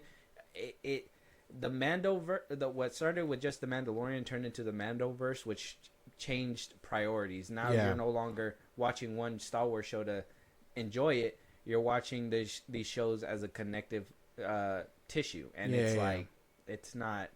It doesn't connect properly, and it doesn't fit. And I understand that every show is going to have its own like little tone and everything, kind of like Andor, but still everything just started going downhill, and everybody just can pretty much figure out something they hated from every one of those shows. Yeah. I'm going to be real. I stopped caring after season 2 of Mando and The Rise of Skywalker. Yeah, see? People checked out after Rise of Skywalker. And, I mean, the show did bring people back with Mando, but at the same time, you lose them again. Mando season 3, shout out to Force Unscripted, was fucking ass. Yeah. Shout out. Just to, that's for our little friends at the Force Unscripted. I can't wait to clip this and tag them. Nikado Winchie, shout out. Yeah. Can't wait to work with you guys pretty soon. That's going to be fun. But season 3 of Mando sucked. The Acolyte sucked. I just think that's what hindered it the most. The Acolyte was. Andor season 2. I think we're gonna hit our peak again. Andor season 2. I need that shit injected into my veins. Oh, I hear Skeleton Crew is really good. It's just nobody watched it. So like Andor? Yeah, a lot of people like even the finale. People really like this show, but nobody didn't watch it. Yeah. So I'm gonna watch it this weekend and we're probably gonna have to do a review and all that stuff. Especially if we're gonna be doing that episode with the Force Unscripted. Yeah. So but I'm gonna be watching it pretty soon. I hear it's good, but yeah. Season 3 left a really bad taste in my mouth. I actually got pissed. Me too. Yeah. Jack Black and Lizzo. My man, there's got to be more to it than that. But yes. What? You remember the ending too? To Mando? Yeah. You remember the clones? Oh yeah. Yeah. The clones of. You remember how they found a place to stay and they were like, "Oh well, actually, we got to find a different place to stay," and then they just went back to the same place to stay. Yeah. That pirate place. And then they're like, no, we got to get Mandalore back. And then they didn't. And they went back to the pirate place. Dark Saber, Smart Saber, fuck ass Paul. I'm telling you.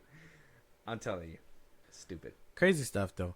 I don't know. I need Andor season 2. That's it. I think that'll save my thing. And I know we do got to watch Skeleton Crew. You're right. Yeah, I'm really mad, too, because I like Jude Law.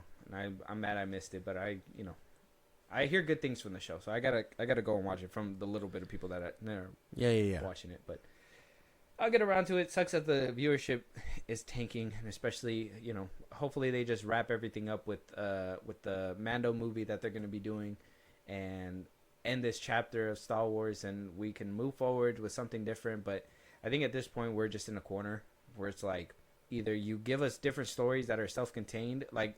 I'm hearing Skeleton Crew is like this is how you do. I'm hearing a lot of people say that this is how you do self-contained Star Wars stories that are not in the Skywalker saga, that won't have crazy repercussions in the back end. You know what I mean? And we just haven't. It just seems like, we go from Mando season 1 having no ties to anything Star Wars outside of whatever's happening in their little circle, to getting bigger and bigger and bigger, and here we are going against Thrawn. Well, that's just every show. Every show wants to get, up to stakes. Well, I understand, but when you go from having a show that is literally meant to go underneath the Skywalker saga and not disrupt that, and you get to the point where you're potentially gonna mess with it, yeah, it's a problem. And then you kind of, this is probably gonna lead into other things, but you're probably gonna, have an issue with like recasting, because you don't recast anybody, you just CGI them. Yeah. Luke and all that stuff. So it's like there's a lot of issues coming from the Star Wars side that is just like it doesn't make any sense that they haven't attempted to fix. Yeah. At all. Kill the whole thing. Give us a Star Wars show or a line of movies. A Star Killer show. That'd be cool. A Star Killer show would fuck everything up. But I do think it would be pretty cool. It would be cool. Maybe it could be like, I don't know. I think they could start dipping into the EU and just label it that. And it'd be, not a problem. It's crazy how, like, the Star Wars games before were able to kind of, like, operate underneath the Skywalker saga but also closely staying within it. Like The Force Unleashed or whatever, where they kind of showed you the birth of the rebellion, which, obviously isn't canon now, but, they kind of show you the steps that it took and what, the underlying things. Like, he didn't mess with huge things within there, but he knew about the rebellion. They worked with each other at least a little bit, and yada yada yada. Yeah. So, I don't know. It's a mess that I think Disney needs to clean up. I think Star Wars has been having its issues. We are going to be having a whole episode with The Force Unscripted. Shout out to them one more time. Can't wait to have this conversation with them. But this is like, as a Star Wars fan, this is terrible for me. Because I'm just like, dude, I wish that I could just be rooting for every single project. But you just can't sometimes. It's not going to happen. Unfortunate. We do have some trailers in the back end, but before we get to there, we need to talk about this. Jasmine Savoy Brown is returning to Scream. Show us the dark side of the Star Wars universe. Get nasty with it, because that universe isn't all flowers and rainbows. Give us some and make it messy. Get it everywhere. Yeah. Well, I hate sand, so. Yeah. But Jasmine Savoy Brown is returning for Scream 7. Now, this leads us to a very weird spot, and you probably know where I'm going to be leading this up to. We got Mason Gooding returning as Chad Meeks, and Jasmine Savoy Brown as Mindy Meeks, which is the sister, which are two pieces of the core four. Yeah. Isabella May is going to be playing Sydney's daughter. Neve Campbell is coming in as well. They said that they had somebody as Neve's husband, but I don't think he signed the deal after all. So, I mean, it made the tabloids and stuff, but just never came out. Courtney Cox is also going to be in this, and McKenna Grace as of right now. Now, a lot of people are like, well, it's fine. Scream 7's on a roll.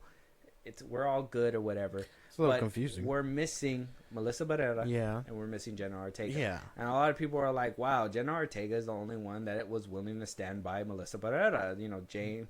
I think Jasmine even made some comments about Palestine and stuff like that too, and they didn't do anything to her as well. So a lot of people are kind of giving this a little bit of backlash, like, why are you taking this role? Why is nobody standing with Melissa Barrera besides Jenna Ortega? Well, one thing's for sure, I think you guys are giving Jenna Ortega a lot of grace. I even told you after the SAG strike that her plate was gonna boom, basically because of Wednesday.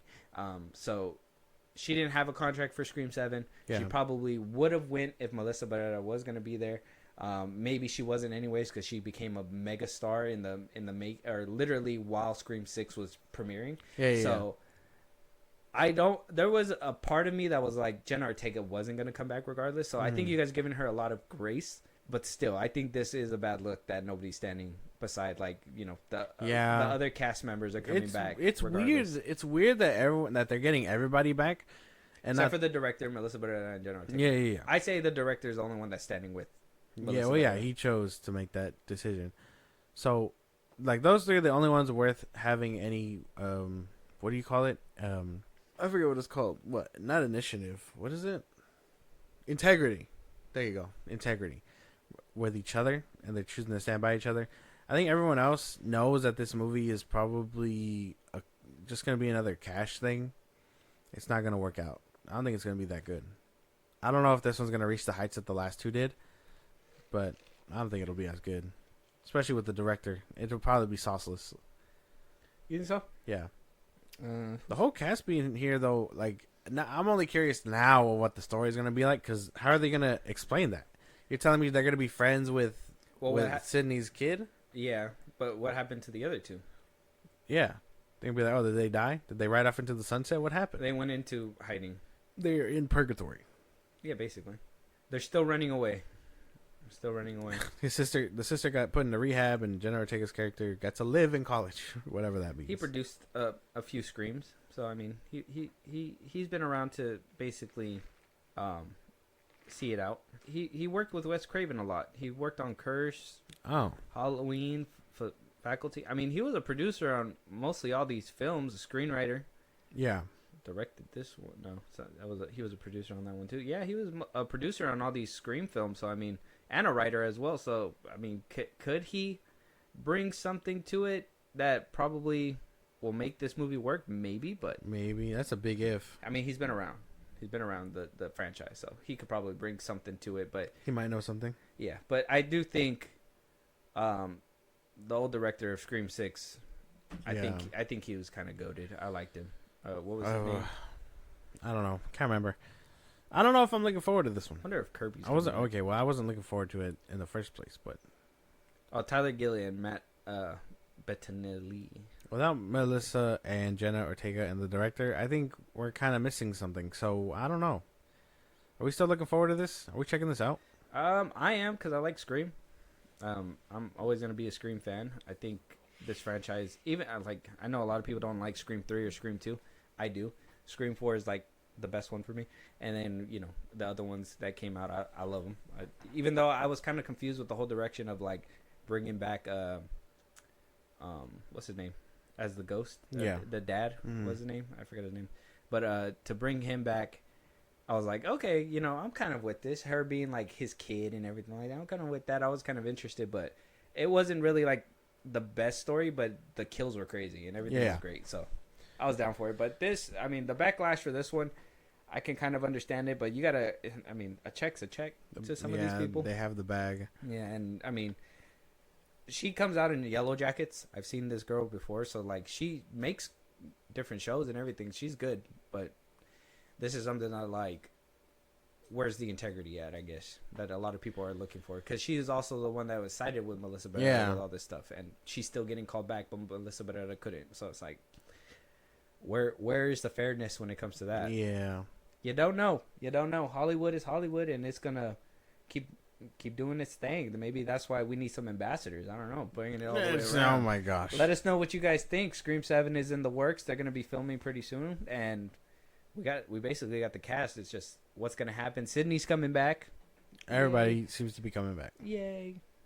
Moving on, though, we do have the trailers. The first one we're gonna go to is Daredevil, the new Daredevil trailer. We haven't seen it. I haven't seen it. Nope, haven't seen it. First time. It came out Wednesday. Yeah, we had to wait for it.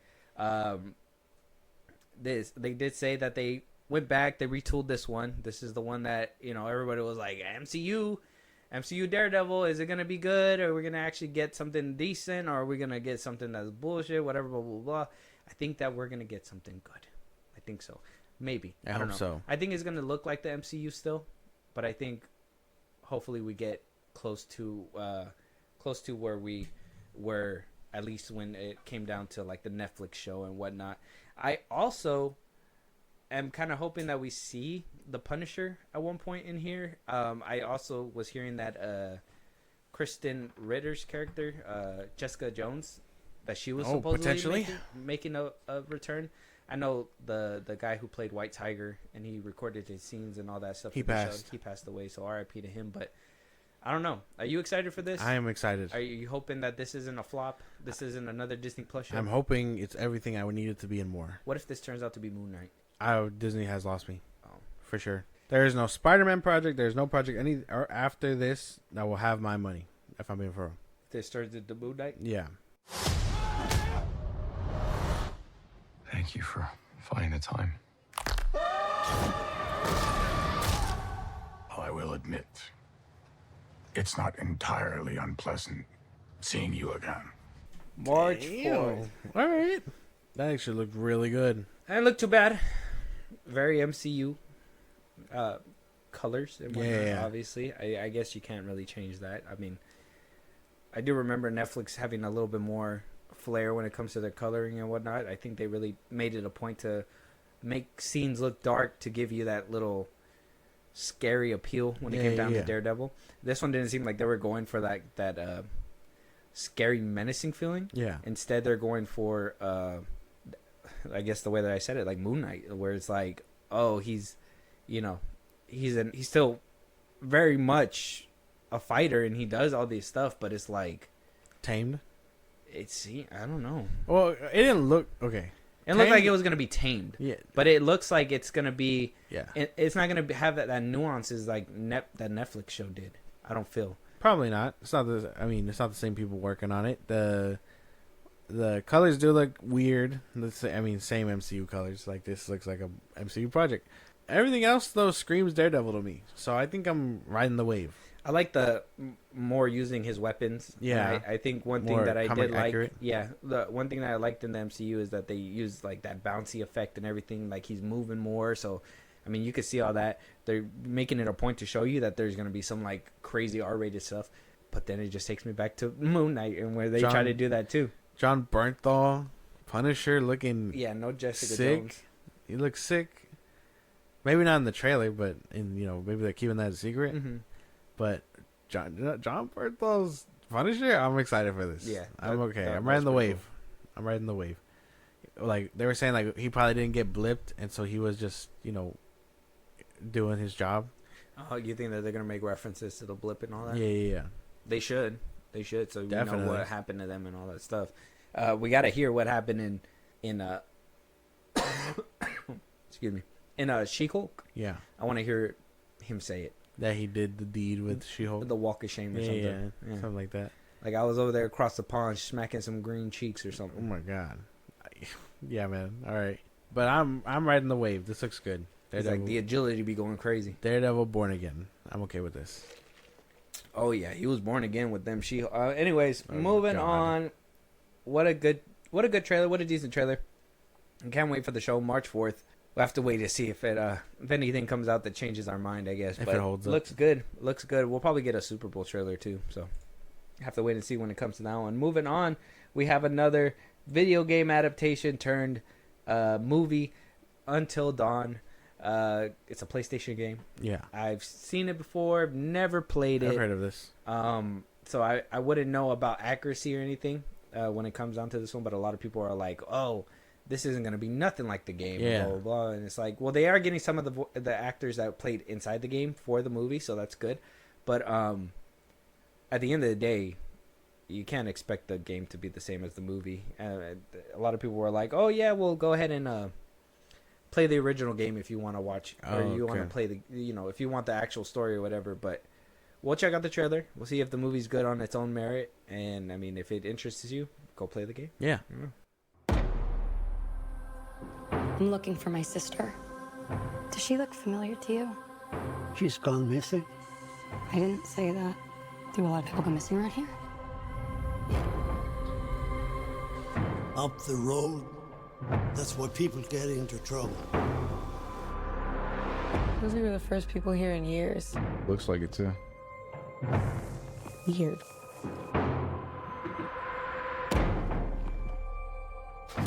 That's my sister's signature. Oh, shit. Guys, check it out. What happened to these people? Where's my car? Where's Megan? Looked pretty good. Sony horror movie. That's the only vibes I get. you know? It looks very Sony. I don't know if that's a good thing or a bad thing, but it looks pretty good. I would say I haven't played the game, so this is like just fresh eyes. Yeah. Watching it, they're dying every time they're dying, and then it resets, so they get to live and try and find a way out. I'm down for that. Doesn't look too bad. It looks pretty fun. Yeah. Very much Sony movie, like you said. It looks like they're trying to lean into the whole monster aspect. Yeah. I'm guessing that's a big part of the game too. So they're really pretty much trying to show you all the crazy monsters and shit like that, which sounds cool. Kind of reminiscent of like Cabin in the Woods in a way. Yeah. You know, that little I guess some people are going to be like, there's nothing like Cabin in the Woods, but I know. I'm just trying to compare the monsters. Looks really good though. I'd be down. I'd be down for something like this. Yeah. I know. Maybe play the game. Are you gonna play it? I might now, honestly. Yeah. Like, just to see what it does. I mean, Yeah. if you die, you live a little bit longer. You go back and then you keep going till you find clues and die again, and just keep going back and forth. Mm-hmm. I don't know. Could be something. Yeah. Sounds cool to me. I'm down for it. We'll have to probably in the game. That's probably how it is. You probably go look for clues and you die, but because you can't do that in a movie, you got to get a group of people Yeah, you need to bounce off somebody. You know. Yeah, you can't just be like, oh, just one person and then start from the beginning again. Yeah. Yeah, no, I get that. Yep. All right, moving on though. Let us know what you guys think. Until Dawn trailer out on YouTube right now. Let us know your guys' thoughts. Moving on, we got Fight or Flight. All right, Fight or Flight. This is starring Josh Hartnett. Okay. He was in Trap. All right. Now he's gonna be in an action movie. Okay. So we're gonna see his chops now. Where we thought he was really good at like that gear switching when it came to acting, can he switch gears to An action hero? film? Yeah, in a plane. That All is. right. Can you live up to Samuel L. Jackson? We'll have to wait and see. Let's jump into Let's it. go. You're gonna die young, man. If I die in your bar, you can sell my organs to pay my tab. I don't think they're worth what they used to be. Looks like Bullet Train. I was about to say Bullet Train, but on a plane. I'm down for this. This looks fun. Josh Hartnett, though. Looks good. I like him as a Dude. actor. Saying this now, he looks like a solid pick for like Johnny Cage. Yeah. Like the blonde and stuff works for him. Yeah. So I could have seen that better than a Carl Urban, but guess it's too late for that. Yeah. But that aside, this looks good. This looks funny. I'm down for this. I'd be one, down too. for it, yeah. Bullet Train on a plane. I'm down for it. Fight or Flight looks good. Little action flick. I'm down for it. Let us know your guys' thoughts. Hopefully we don't see Bad Bunny in this one. Yeah, no. Moving on, The Alto Knights. This one is Robert De Niro. Made by I've heard of Barry this one. Levinson. Yeah, not much is known about this one, but I'm hearing nothing but good things from this trailer. Robert De Niro is going to be in this one. I know you're a fan. I am. Big fan of De Niro. Yes. Yeah. I love his mob movies and stuff, so. 100%. He's the best mobster there is. But let's jump into it and let's get an idea of what this movie's about.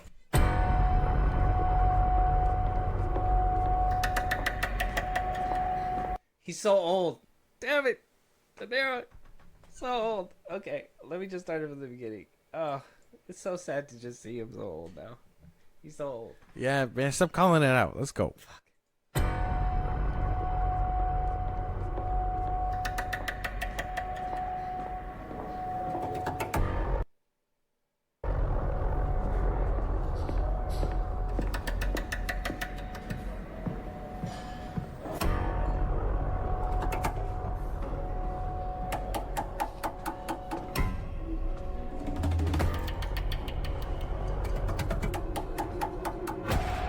Where do I start? You're going down a very dangerous road. And we ain't been down dangerous roads before. But that's the risk you take. Me, I take Yeah, but that you're risk. not where I am. I give to charities, I pay my taxes. Let's remember something. I put you where you are today. It's because of me. Mr. Good Citizen, you want to be like them? Come on, you ain't like them. They own this country. They're bigger gangsters than we ever could be. All of a sudden, you want to be half in, half out, half a racketeer? You can't have it both ways. Damn. He's playing. De Niro versus De Niro? Yeah. So it's like two brothers that are mob bosses. One chose politics. The other one chose Like street stuff? mob ties. And so they helped each other out to get. He got help to get to the position where he's at, and he's the head mob boss. So it's like, They work together. but then they pull have the a strings. falling out. I'm But down they're for brothers. this. Yeah, I'm down for this. Shit. I'm down. The movie's gonna plant some nasty seeds in us. I'm down for this. I'm down. That looked good. It did. De Niro acting across from De Niro is like, Who else? Who else could have done? Who else? You know what I mean? yeah. There was probably pitched to it, and De Niro was like, "Who else can fucking do it? Yeah, Who else yeah. can fucking do it but me?" Yeah, That's what he no. said. He's like, I will do both. Don't even worry about casting someone else. This is crazy. They're like, "What about Joe Pesci?" They're like, no, it has to be me.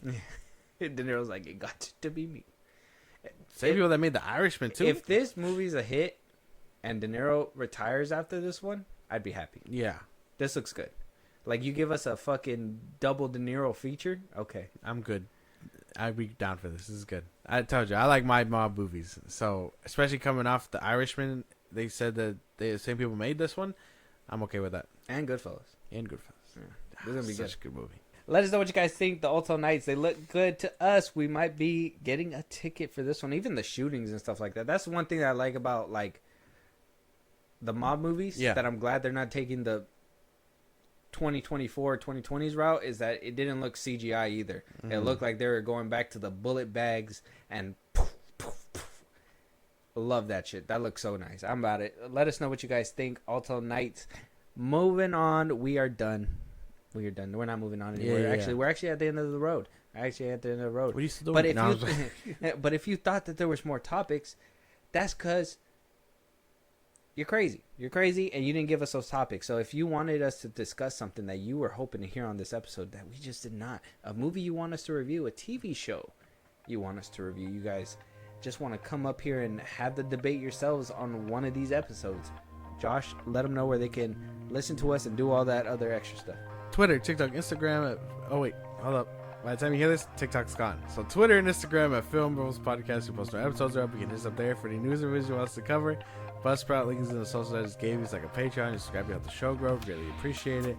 You can be a part of the conversation. Twitch at FIlmBros Podcast. Listen to us anywhere you get your podcasts. Spotify, YouTube Music, Apple Podcasts. Again, wherever you get them.